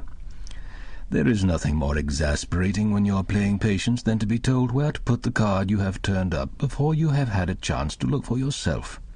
"It's coming out! It's coming out!" he cried. "The 10 on the knave." With rage and hatred in my heart, I finished. Then he seized the pack. "Do you like card tricks?" "No, I hate card tricks," I answered. "Well, I'll just show you this one." He showed me 3. Then I said I would go down to the dining room and get my seat at table. "Oh, that's all right," he said. "I've already taken a seat for you. I thought that as we were in the same stateroom, we might as well sit at the same table." I did not like Mr. Collada. I not only shared a cabin with him and ate 3 meals a day at the same table, but I could not walk round the deck without his joining me. It was impossible to snub him. It never occurred to him that he was not wanted. He was certain that you were as glad to see him as he was to see you. In your own house you might have kicked him downstairs and slammed the door in his face without the suspicion dawning on him that he was not a welcome visitor. He was a good mixer, and in 3 days knew everyone on board. He ran everything. He managed the sweeps, conducted the auctions, collected money for prizes at the sports, got up quat and golf matches, organized the concert, and arranged the fancy dress ball. He was everywhere and always. He was certainly the best-hated man in the ship. We called him Mr. Know-all, even to his face. He took it as a compliment. But it was at meal times that he was most intolerable. For the better part of an hour, then, he had us at his mercy. He was hearty, jovial, loquacious, and argumentative. He knew everything better than anybody else, and it was an affront to his overweening vanity that you should disagree with him. He would not drop a subject, however unimportant, till he had brought you round to his way of thinking. The possibility that he could be mistaken never occurred to him. He was the chap who knew. We sat at the doctor's table. Mr. Collada would certainly have had it all his own way, for the doctor was lazy, and I was frigidly indifferent, except for a man called Ramsay, who sat there also. He was as dogmatic as Mr. Collada, and resented bitterly the Levantine's cocksureness. The discussions they had were acrimonious and interminable. Ramsay was in the American consular service, and was stationed at Kobe. He was a great heavy fellow from the Middle West, with loose fat under a tight skin, and he bulged out of his ready-made clothes. He was on his way back to resume his post, having been on a flying visit to New York to fetch his wife, who had been spending a year at home. Mrs. Ramsay was a very pretty little thing, with pleasant manners and a sense of humour. The consular service is ill-paid, and she was dressed always very simply, but she knew how to wear her clothes. She achieved an effect of quiet distinction. I should not have paid any particular attention to her, but that she possessed a quality that may be common enough in women, but nowadays is not obvious in their demeanour.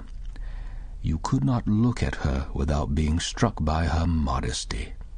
It shone in her like a flower on a coat. One evening at dinner, the conversation by chance drifted to the subject of pearls. There had been in the papers a good deal of talk about the cultured pearls which the cunning Japanese were making, and the doctor remarked that they must inevitably diminish the value of real ones. They were very good already. They would soon be perfect. Mr. Collada, as was his habit, rushed the new topic. He told us all that was to be known about pearls. I do not believe Ramsay knew anything about them at all, but he could not resist the opportunity to have a fling at the Levantine, and in 5 minutes we were in the middle of a heated argument.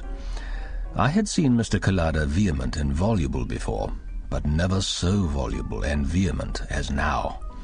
At last, something that Ramsay said stung him, for he thumped the table and shouted, "Well, I ought to know what I am talking about.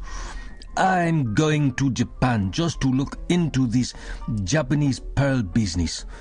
I'm in the trade, and there's not a man in it who won't tell you that what I say about pearls goes. I know all the best pearls in the world, and what I don't know about pearls isn't worth knowing." Here was news for us, for Mr. Collada, with all his loquacity, had never told anyone what his business was. We only knew vaguely that he was going to Japan on some commercial errand. He looked round the table triumphantly. "They will never be able to get a cultured pearl that an expert like me can't tell with half an eye." He pointed to a chain that Mrs. Ramsay wore. "You take my word for it, Mrs. Ramsay. That chain you are wearing will never be worth a cent less than it is now." Mrs. Ramsay, in her modest way, flushed a little and slipped the chain inside her dress. Ramsay leaned forward. He gave us all a look, and a smile flickered in his eyes. "That's a pretty chain of Mrs. Ramsay's, isn't it?" "I noticed it at once," answered Mr. Collada. "Gee," I said to myself, "those are pearls, all right." "I didn't buy it myself, of course. I'd be interested to know how much you think it cost." "Oh, in the trade, somewhere around $15,000. But if it was bought on Fifth Avenue, I shouldn't be surprised to hear that anything up to $30,000 was paid for it." Ramsay smiled grimly.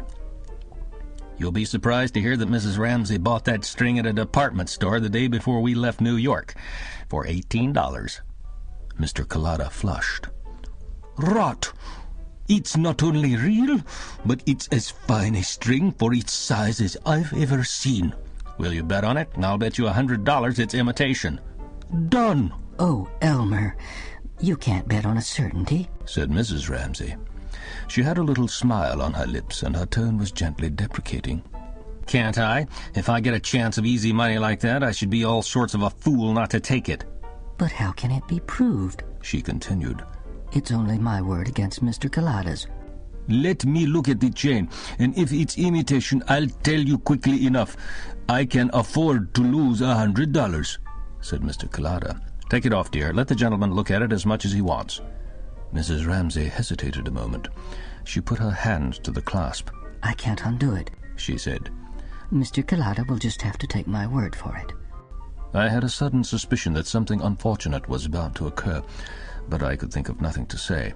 Ramsay jumped up. "I'll do it." He handed the chain to Mr. Collada. The Levantine took a magnifying glass from his pocket and closely examined it. A smile of triumph spread over his smooth and swarthy face. He handed back the chain. He was about to speak. Suddenly, he caught sight of Mrs. Ramsay's face. It was so white that she looked as though she were about to faint. She was staring at him with wide and terrified eyes. They held a desperate appeal. It was so clear that I wondered why her husband did not see it. Mr. Collada stopped with his mouth open. He flushed deeply. You could almost see the effort he was making over himself. "I was mistaken," he said. "It's a very good imitation, but of course, as soon as I looked through my glass, I saw that it wasn't real. I think $18 is just about as much as the damn thing's worth." He took out his pocketbook, and from it a $100 note. He handed it to Ramsay without a word. "Perhaps that'll teach you not to be so cocksure another time, my young friend," said Ramsay as he took the note. I noticed that Mr. Collada's hands were trembling. The story spread over the ship, as stories do, and he had to put up with a good deal of chaff that evening. It was a fine joke that Mr. Noel had been caught out. But Mrs. Ramsay retired to her stateroom with a headache. Next morning, I got up and began to shave. Mr. Collada lay on his bed smoking a cigarette.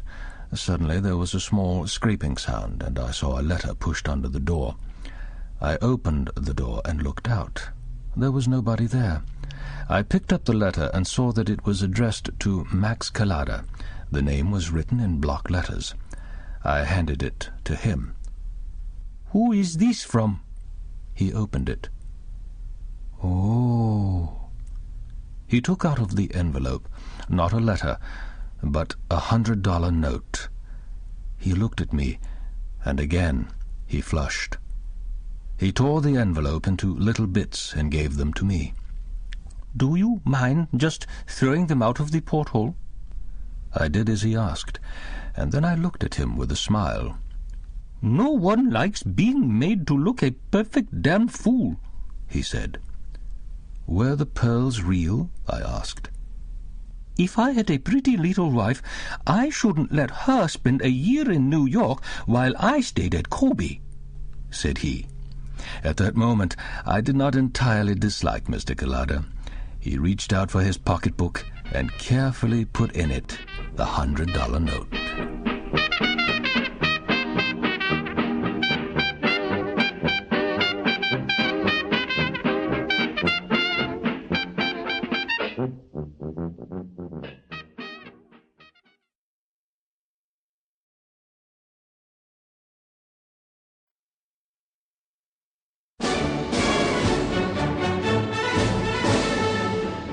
The Escape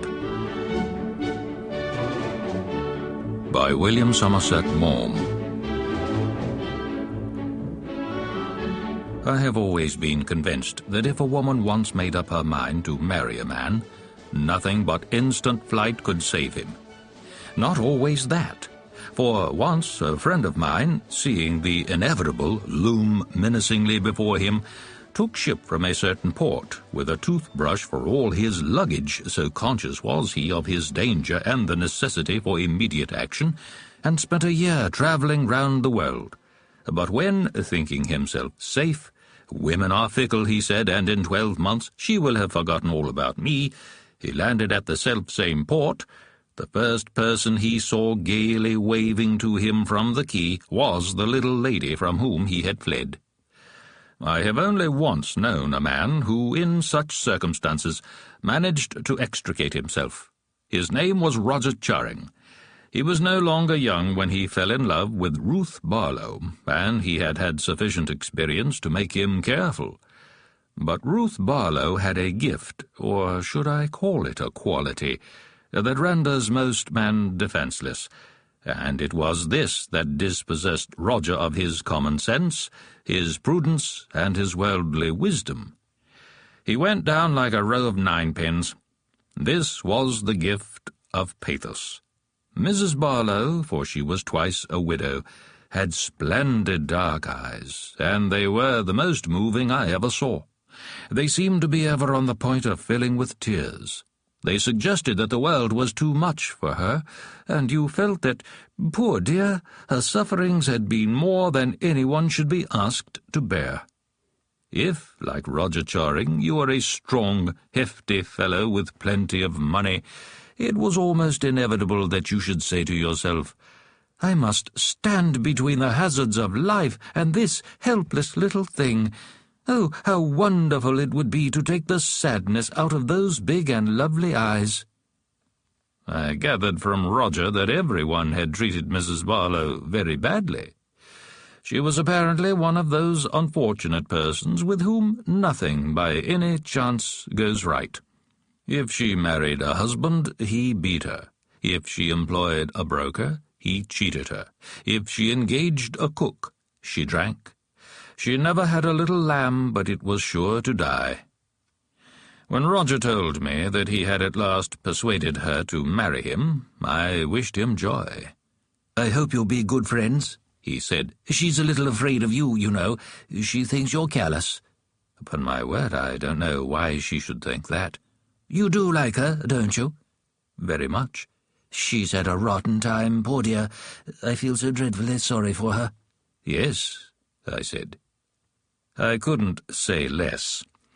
I knew she was stupid, and I thought she was scheming. My own belief was that she was as hard as nails. The first time I met her, we had played bridge together, and when she was my partner, she twice trumped my best card. I behaved like an angel, but I confess that I thought if the tears were going to well up into anybody's eyes, they should have been mine rather than hers. And when, having by the end of the evening lost a good deal of money to me, she said she would send me a cheque, and never did, I could not but think that I, and not she, should have worn a pathetic expression when next we met. Roger introduced her to his friends. He gave her lovely jewels. He took her here, there, and everywhere. Their marriage was announced for the immediate future. Roger was very happy. He was committing a good action, and at the same time doing something he had very much a mind to. It is an uncommon situation, and it is not surprising if he was a trifle more pleased with himself than was altogether becoming. Then, on a sudden, he fell out of love. I do not know why. It could hardly have been that he grew tired of her conversation, for she had never had any conversation. Perhaps it was merely that this pathetic look of hers ceased to wring his heartstrings. His eyes were opened, and he was once more the shrewd man of the world he had been. He became acutely conscious that Ruth Barlow had made up her mind to marry him, and he swore a solemn oath that nothing would induce him to marry Ruth Barlow. But he was in a quandary. Now that he was in possession of his senses, he saw with clearness the sort of woman he had to deal with, and he was unaware that if he asked her to release him, she would, in her appealing way, assess her wounded feelings at an immoderately high figure. Besides, it is always awkward for a man to jilt a woman. People are apt to think he has behaved badly. Roger kept his own counsel. He gave neither by word nor gesture an indication that his feelings towards Ruth Barlow had changed. He remained attentive to all her wishes. He took her to dine at restaurants. They went to the play together. He sent her flowers. He was sympathetic and charming. They had made up their minds that they would be married as soon as they found a house that suited them, for he lived in chambers, and she in furnished rooms, and they set about looking at desirable residences. The agents sent Roger orders to view, and he took Ruth to see a number of houses. It was very hard to find anything that was quite satisfactory. Roger applied to more agents. They visited house after house. They went over them thoroughly, examining them from the cellars and the basement to the attics under the roof. Sometimes they were too large, and sometimes they were too small. Sometimes they were too far from the centre of things, and sometimes they were too close. Sometimes they were too expensive, and sometimes they wanted too many repairs.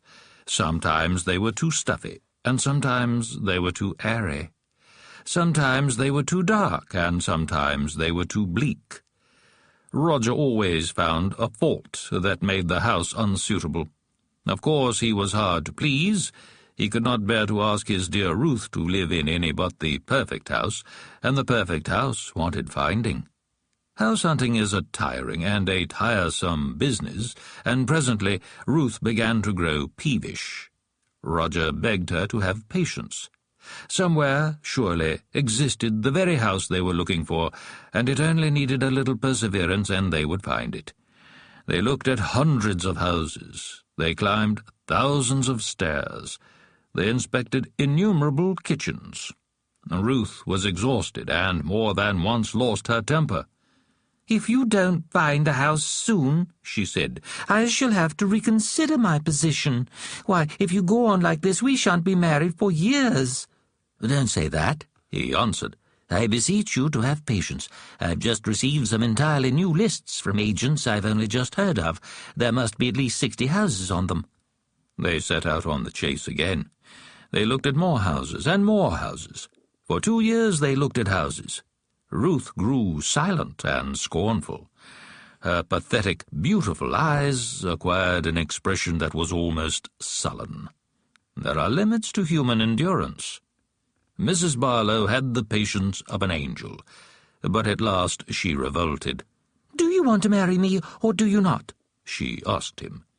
There was an unaccustomed hardness in her voice, but it did not affect the gentleness of his reply. "Of course I do. We'll be married the very moment we find a house. By the way, I've just heard of something that might suit us." "I don't feel well enough to look at any more houses just yet." "Poor dear, I was afraid you were looking rather tired." Ruth Barlow took to her bed.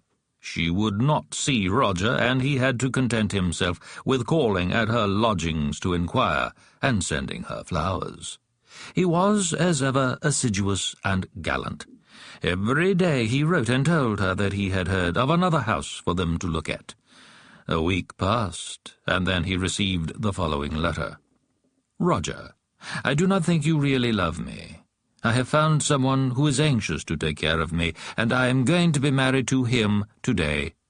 Ruth." He sent back his reply by special messenger. "Ruth, your news shatters me. I shall never get over the blow, but of course your happiness must be my first consideration. I sent you herewith 7 orders to view. They arrived by this morning's post, and I am quite sure you will find among them a house that will exactly suit you. Roger."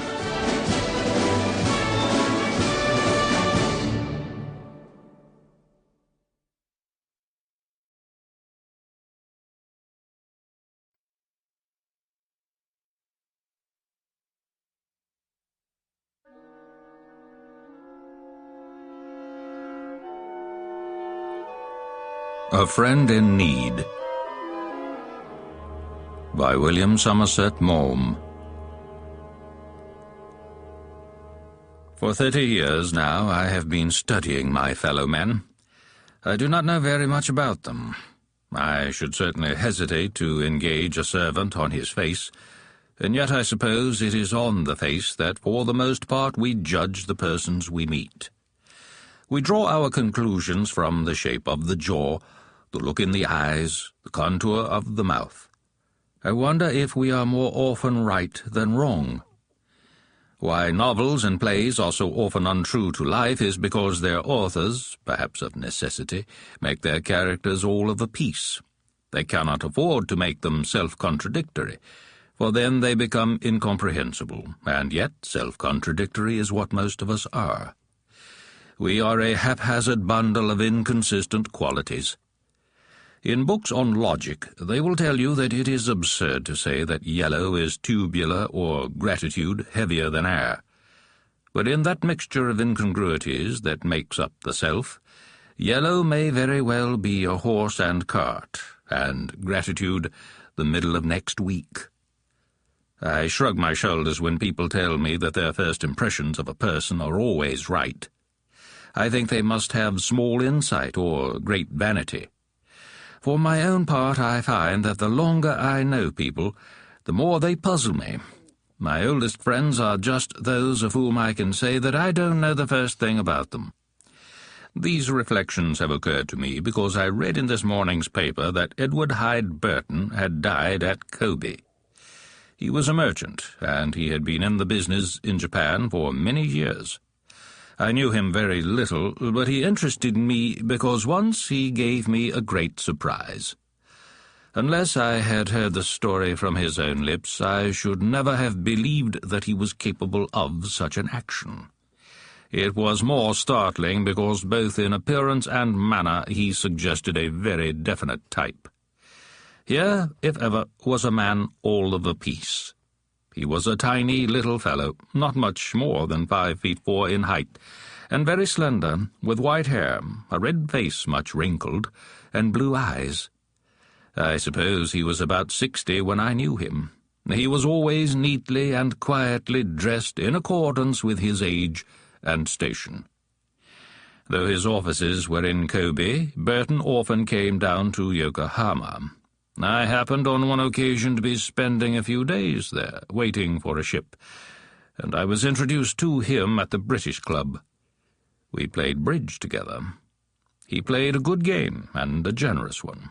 He did not talk very much, either then or later when we were having drinks, but what he said was sensible. He had a quiet, dry humour. He seemed to be popular at the club, and afterwards, when he had gone, they described him as one of the best. It happened that we were both staying at the Grand Hotel, and next day he asked me to dine with him. I met his wife, fat, elderly, and smiling, and his 2 daughters. It was evidently a united and affectionate family. I think the chief thing that struck me about Burton was his kindliness. There was something very pleasing in his mild blue eyes. His voice was gentle. You could not imagine that he could possibly raise it in anger. His smile was benign. Here was a man who attracted you because you felt in him a real love for his fellows. He had charm, but there was nothing mawkish in him. He liked his game of cards and his cocktail. He could tell with point a good and spicy story, and in his youth he had been something of an athlete. He was a rich man, and he had made every penny himself. I suppose one thing that made you like him was that he was so small and frail. He aroused your instincts of protection.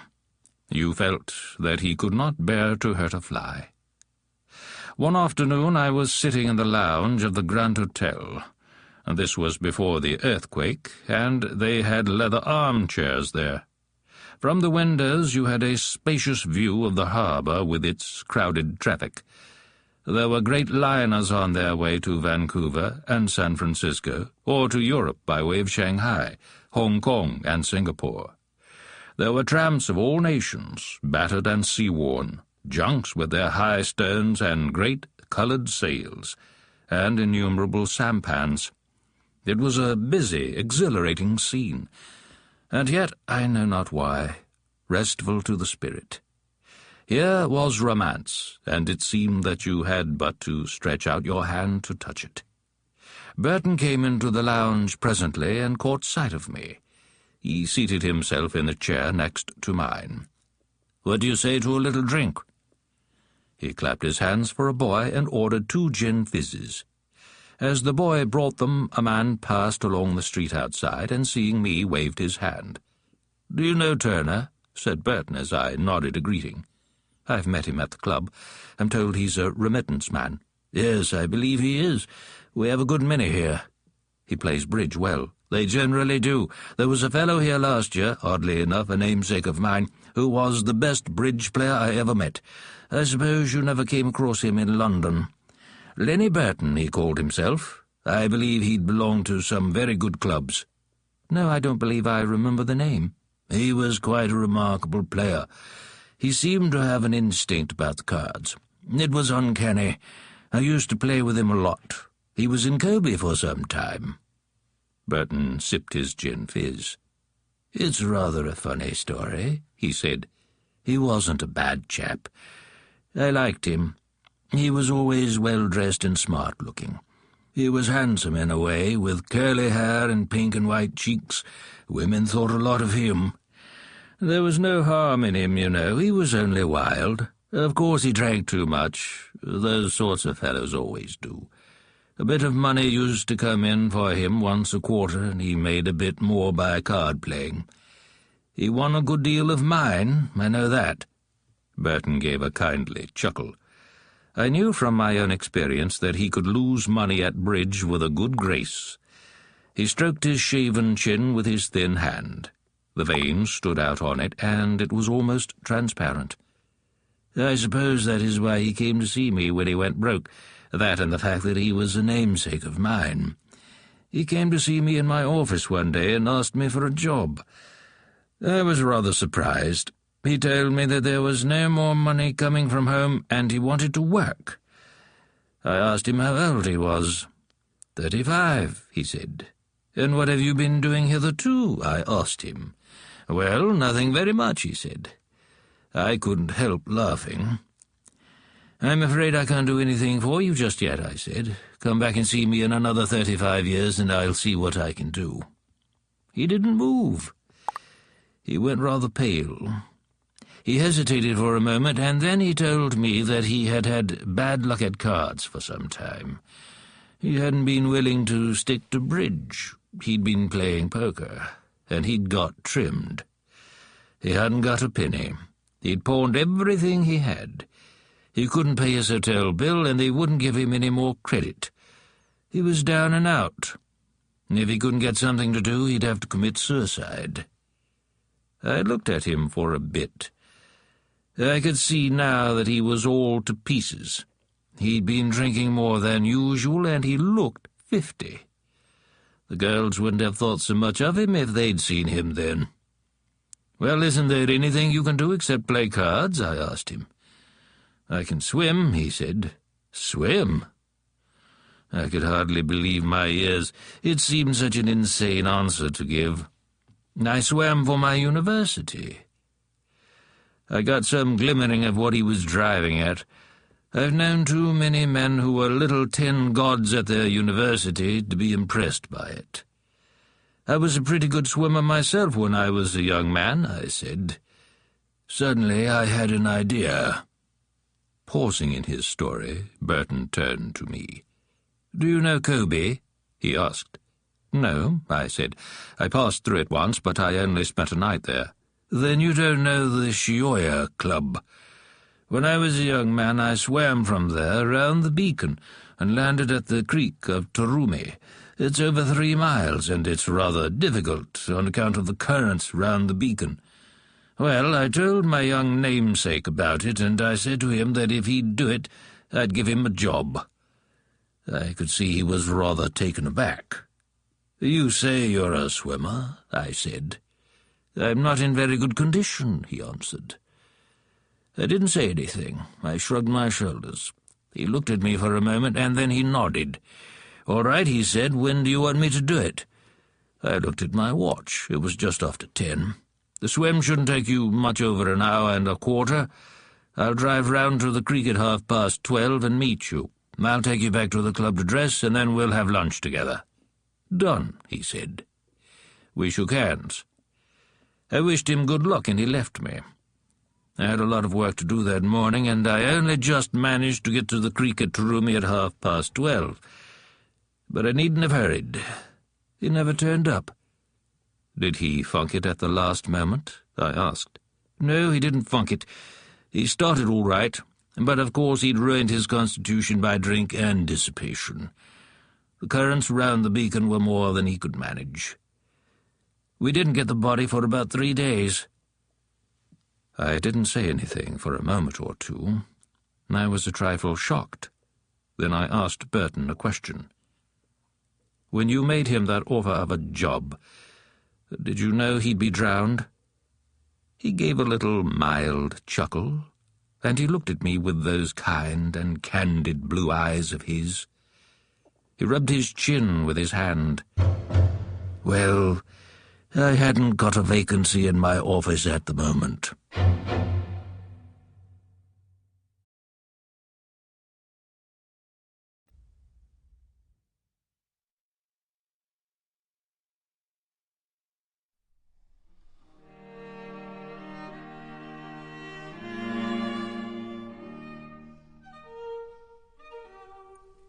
The Portrait of a Gentleman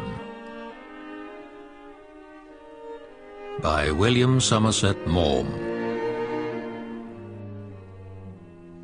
I arrived in Seoul towards evening, and after dinner, tired by the long railway journey from Peking, to stretch my cramped legs I went for a walk. I wandered at random along a narrow and busy street. The Koreans, in their long white gowns and their little white top hats, were amusing to look at, and the open shops displayed wares that arrested my foreign eyes. Presently I came to a second-hand bookseller's, and catching sight of shelves filled with English books, went in to have a look at them. I glanced at the titles, and my heart sank. They were commentaries on the Old Testament, treatises on the epistles of St. Paul, sermons and lives of divines doubtless eminent, but whose names were unfamiliar to me. I am an ignorant person. I supposed that this was the library of some missionary whom death had claimed in the midst of his labours, and whose books then had been purchased by a Japanese bookseller. The Japanese are astute, but I could not imagine who in Seoul would be found to buy a work in 3 volumes on the Epistle to the Corinthians. But as I was turning away between Volume 2 and Volume 3 of this treatise, I noticed a little book bound in paper. I do not know what induced me to take it out. It was called The Complete Poker Player, and its cover was illustrated with a hand holding 4 aces. I looked at the title page.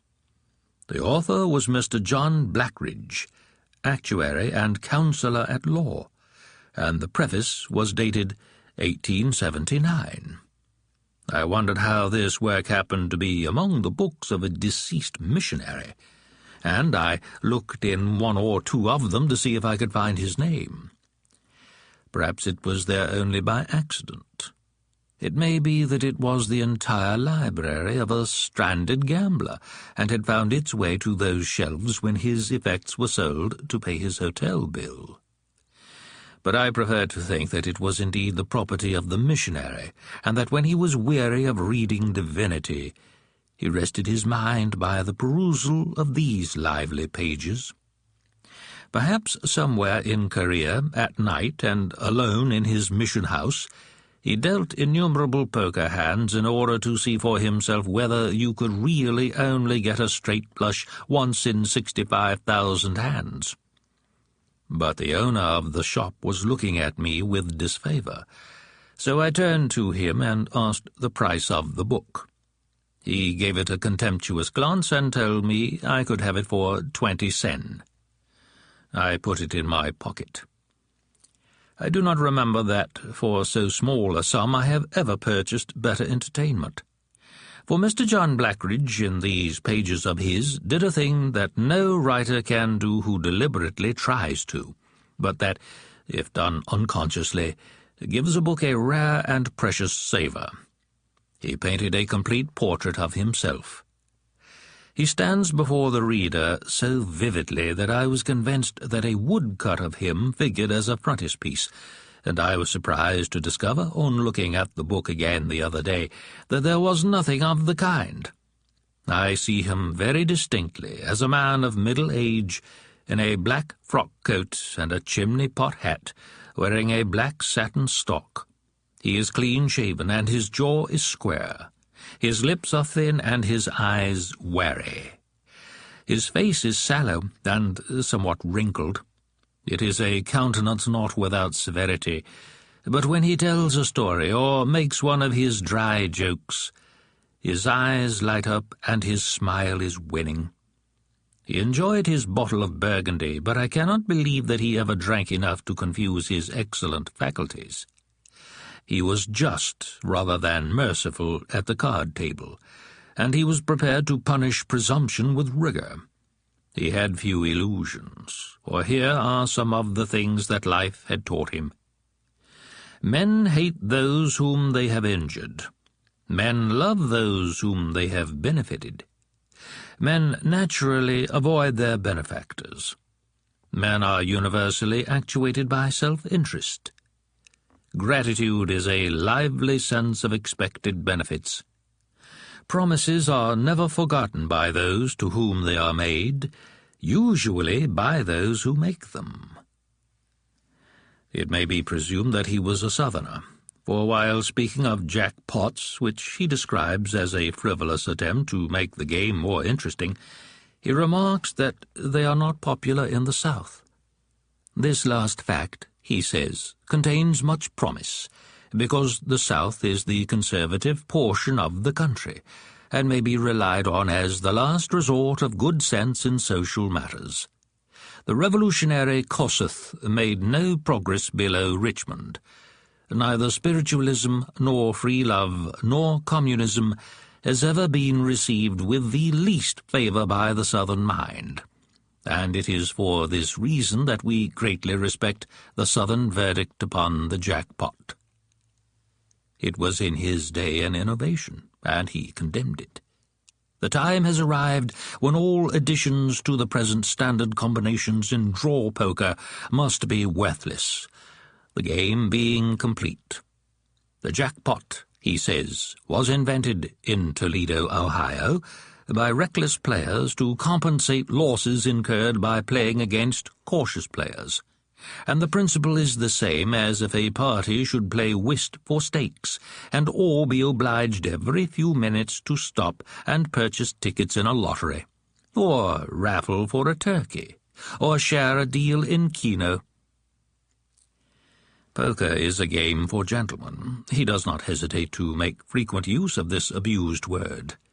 He lived in a day when to be a gentleman had its obligations, but also its privileges. And a straight flush is to be respected, not because you make money on it. I have never seen anyone make much money upon a straight flush, he says, but because it prevents any hand from being absolutely the winning hand, and thus relieves gentlemen from the necessity of betting on a certainty. Without the use of straights, and hence without the use of a straight flush, for aces would be a certainty, and no gentleman could do more than call on them. This, I confess, catches me on the raw, for once in my life I had a straight flush, and bet on it till I was called. Mr. John Blackridge had personal dignity, rectitude, humour, and common sense.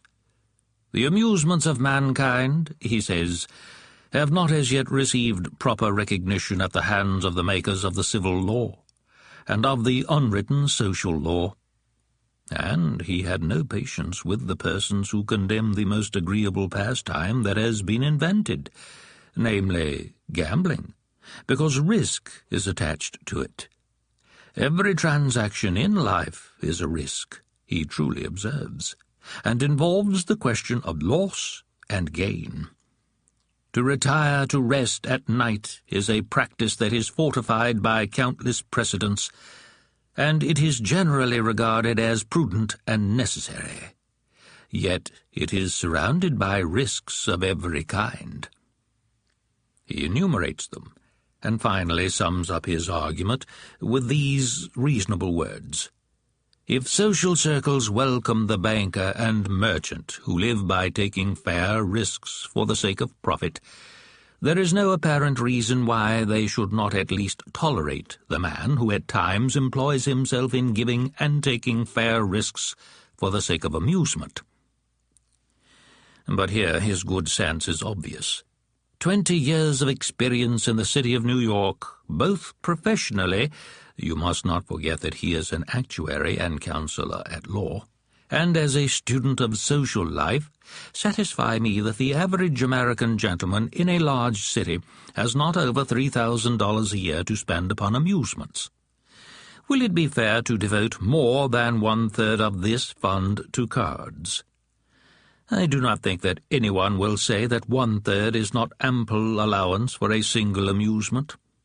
Given, therefore, $1,000 a year for the purpose of playing draw poker, what should be the limit of the stakes, in order that the average American gentleman may play the game with a contented mind, and with the certainty not only that he can pay his losses, but that his winnings will be paid to him? Mr. Blackridge has no doubt that the answer is $2.50.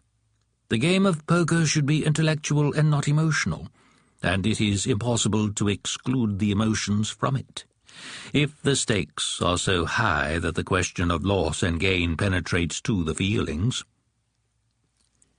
From this quotation it may be seen that Mr. Blackridge looked upon poker as only on the side a game of chance. He considered that it needed as much force of character, mental ability, power of decision, and insight into motive to play poker as to govern a country or to lead an army, and I have an idea that on the whole he would have thought it a more sensible use of a man's faculties.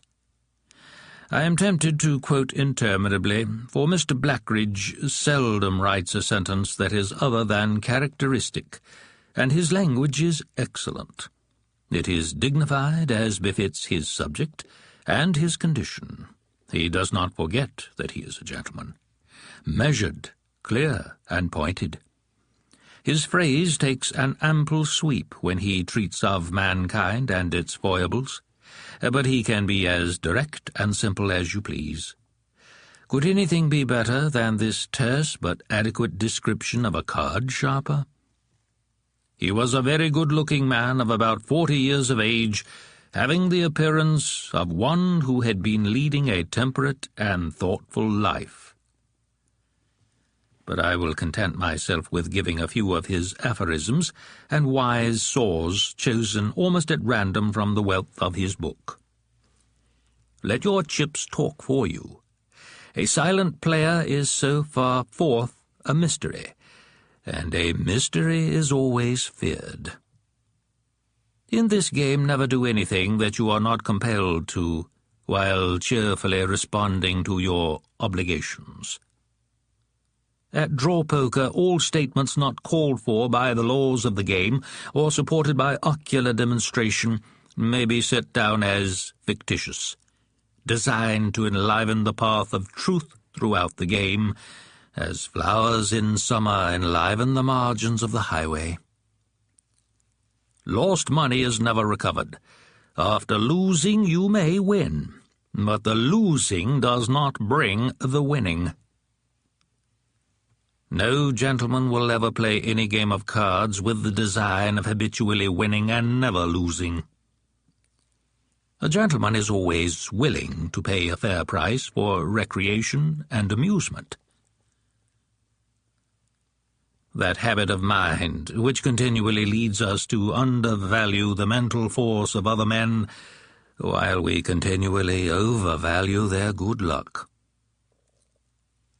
The injury done to your capital by a loss is never compensated by the benefit done to your capital by a gain of the same amount. Players usually straddle when they are in bad luck, upon the principle that bad play and bad luck united will win. A slight degree of intoxication aids to perfect this intellectual deduction. Euchre is a contemptible game. The lower cards, as well as the lower classes, are only useful in combination or in excess, and cannot be depended upon under any other circumstances. It is a hard matter to hold 4 aces as steadily as a pair, but the table will bear their weight with as much equanimity as a pair of deuces. Of good luck and bad luck, To feel emotions over such incidents is unworthy of a man, and it is much more unworthy to express them. But no words need be wasted over practices which all men despise in others, and in their reflecting moments lament in themselves. Endorsing for your friends is a bad habit, but it is nothing to playing poker on credit. Debit and credit ought never to interfere with the fine intellectual calculations of this game. There is a grand ring in his remarks on the player who has trained his intellect to bring logic to bear upon the principles and phenomena of the game. He will thus feel a constant sense of security amid all possible fluctuations that occur, and he will also abstain from pressing an ignorant or an intellectually weak opponent beyond what may be necessary either for the purpose of playing the game correctly or of punishing presumption. I leave Mr. John Blackridge with this last word, and I can hear him saying it gently, but with a tolerant smile, for we must take human nature as it is.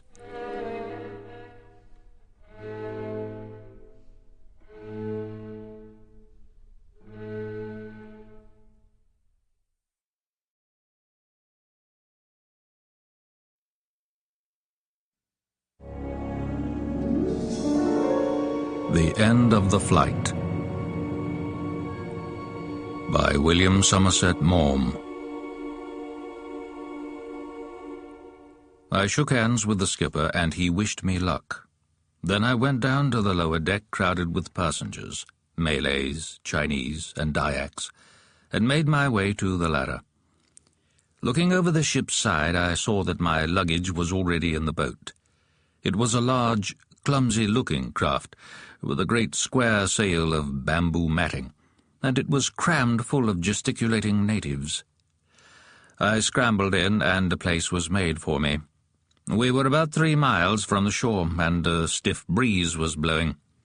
As we drew near, I saw that the coconut trees, in a green abundance, grew to the water's edge, and among them I saw the brown roofs of the village. A Chinese who spoke English pointed out to me a white bungalow as the residence of the district officer. Though he did not know it, it was with him that I was going to stay. I had a letter of introduction to him in my pocket. I felt somewhat forlorn when I landed, and my bags were set down beside me on the glistening beach. This was a remote spot to find myself in, this little town on the north coast of Borneo, and I felt a trifle shy at the thought of presenting myself to a total stranger with the announcement that I was going to sleep under his roof, eat his food, and drink his whiskey, until another boat came in to take me to the port for which I was bound. But I might have spared myself these misgivings, for the moment I reached the bungalow and sent in my letter, he came out, a sturdy, ruddy, jovial man, of about 35 perhaps, and greeted me with heartiness. While he held my hand, he shouted to a boy to bring drinks, and to another to look after my luggage. He cut short my apologies. "Good God, man, you have no idea how glad I am to see you. Don't think I'm doing anything for you and putting you up. The boot's on the other leg, and stay as long as you damn well like. Stay a year." I laughed. He put away his day's work, assuring me that he had nothing to do that could not wait till the morrow, and threw himself into a long chair. We talked and drank and talked. When the heat of the day wore off, we went for a long tramp in the jungle and came back wet to the skin. A bath and a change were very grateful, and then we dined. I was tired out, and though my host was plainly willing to go on talking straight through the night, I was obliged to beg him to allow me to go to bed. "All right, I'll just come along to your room and see everything's all right." It was a large room, with verandas on 2 sides of it, sparsely furnished, but with a huge bed protected by mosquito netting. "The bed is rather hard. Do you mind?" "Not a bit. I shall sleep without rocking tonight." My host looked at the bed reflectively. "It was a Dutchman who slept in it last. Do you want to hear a funny story?" I wanted chiefly to go to bed, but he was my host, and being at times somewhat of a humorist myself, I know that it is hard to have an amusing story to tell and find no listener. He came on the boat that brought you on its last journey along the coast. He came into my office and asked where the Dak bungalow was. I told him there wasn't one, but if he hadn't anywhere to go, I didn't mind putting him up. He jumped at the invitation. I told him to have his kit sent along. "This is all I've got," he said. He held out a little shiny black grip. It seemed a bit scanty, but it was no business of mine, so I told him to go along to the bungalow and I'd come as soon as I was through with my work. While I was speaking, the door of my office was opened and my clerk came in. The Dutchman had his back to the door, and it may be that my clerk opened it a bit suddenly. Anyhow, the Dutchman gave a shout. He jumped about 2 feet into the air and whipped out a revolver. "What the hell are you doing?" I said. When he saw it was the clerk, he collapsed. He leaned against the desk, panting, and upon my word he was shaking as though he'd got fever. "I beg your pardon," he said. "It's my nerves. My nerves are terrible." "It looks like it," I said. I was rather short with him. To tell you the truth, I wished I hadn't asked him to stop with me. It didn't look as though he'd been drinking a lot, and I wondered if he was some fellow the police were after. If he were, I said to myself, he could hardly be such a fool as to walk right into the lion's den. "You'd better go and lie down," I said. He took himself off, and when I got back to my bungalow I found him sitting quite quietly, but bolt upright on the veranda. He'd had a bath and shaved and put on clean things, and he looked fairly presentable. "Why are you sitting in the middle of the place like that?" I asked him. "You'll be much more comfortable in one of the long chairs." "I prefer to sit up," he said. Queer, I thought, but if a man in this heat would rather sit up than lie down, it's his own lookout. He wasn't much to look at, tallish and heavily built, with a square head and close-cropped, bristly hair. I should think he was about 40. The thing that chiefly struck me about him was his expression. There was a look in his eyes, blue eyes they were, and rather small, that beat me altogether, and his face sagged, as it were. It gave you the feeling he was going to cry. He had a way of looking quickly over his left shoulder as though he thought he heard something. By God, he was nervous. But we had a couple of drinks, and he began to talk. He spoke English very well, except for a slight accent. You'd never have known that he was a foreigner, and I'm bound to admit he was a good talker. He'd been everywhere, and he'd read any amount. It was a treat to listen to him. We had 3 or 4 whiskies in the afternoon, and a lot of gin paheats later on, so that when dinner came along we were by way of being rather hilarious, and I'd come to the conclusion that he was a damned good fellow. Of course, we had a lot of whiskey at dinner, and I happened to have a bottle of Benedictine, so we had some liqueurs afterwards. I can't help thinking we both got very tight. And at last he told me why he'd come. It was a rum story. My host stopped and looked at me with his mouth slightly open, as though, remembering it now, he was struck again with its rumness.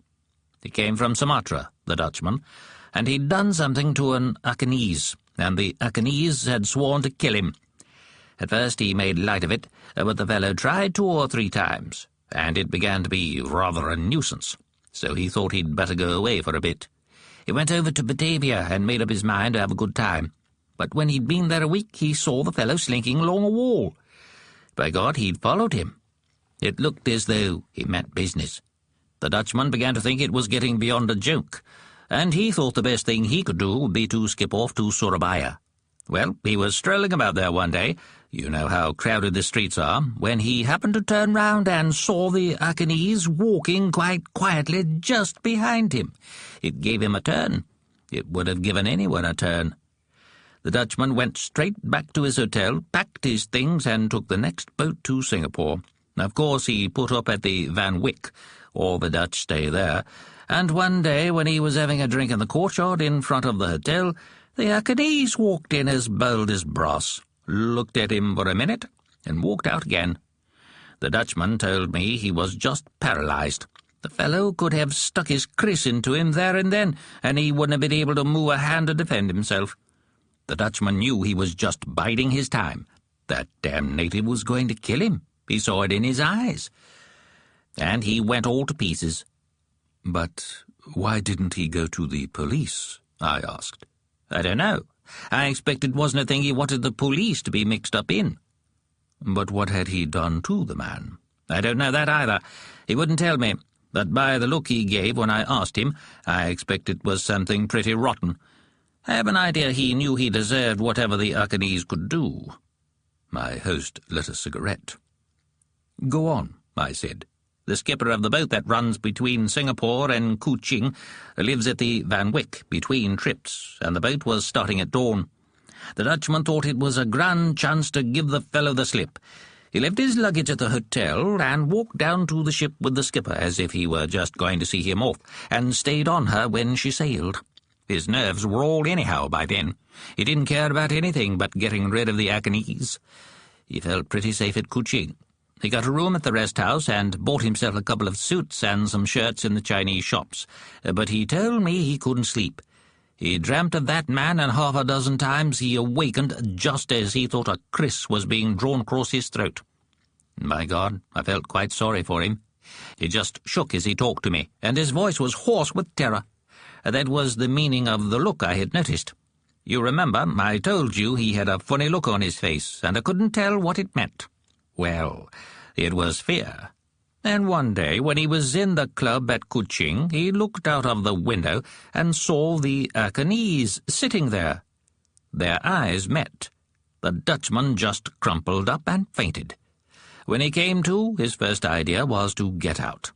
Well, you know, there's not a hell of a lot of traffic at Kuching, and this boat that brought you was the only one that gave him a chance to get away quickly. He got on her. He was positive the man was not on board. But what made him come here? Well, the old tramp stops at a dozen places on the coast, and the Achanes couldn't possibly guess he'd chosen this one, because he only made up his mind to get off when he saw there was only one boat to take the passengers ashore, and there weren't more than a dozen people in it. "I'm safe here for a bit, at all events," he said, "and if I can only be quiet for a while, I shall get my nerve back." "Stay as long as you like," I said. "You're all right here, at all events, till the boat comes along next month, and if you like, we'll watch the people who come off." He was all over me. I could see what a relief it was to him. It was pretty late, and I suggested to him that we should turn in. I took him to his room to see that it was all right. He locked the door of the bathhouse and bolted the shutters, though I told him there was no risk, and when I left I heard him lock the door I had just gone out of. Next morning, when the boy brought me my tea, I asked him if he'd called the Dutchman. He said he was just going to. I heard him knock and knock again. Funny, I thought. The boy hammered on the door, but there was no answer. I felt a little nervous, so I got up. I knocked too. We made enough noise to rouse the dead, but the Dutchman slept on. Then I broke down the door. The mosquito curtains were neatly tucked in round the bed. I pulled them apart. He was lying there on his back with his eyes wide open. He was as dead as mutton. A kriss lay across his throat. And say I'm a liar if you like, but I swear to God it's true. There wasn't a wound about him anywhere. The room was empty. Funny, wasn't it? Well, that all depends on your idea of humour, I replied. My host looked at me quickly. You don't mind sleeping in that bed, do you? No, but I just as soon you told me the story tomorrow morning.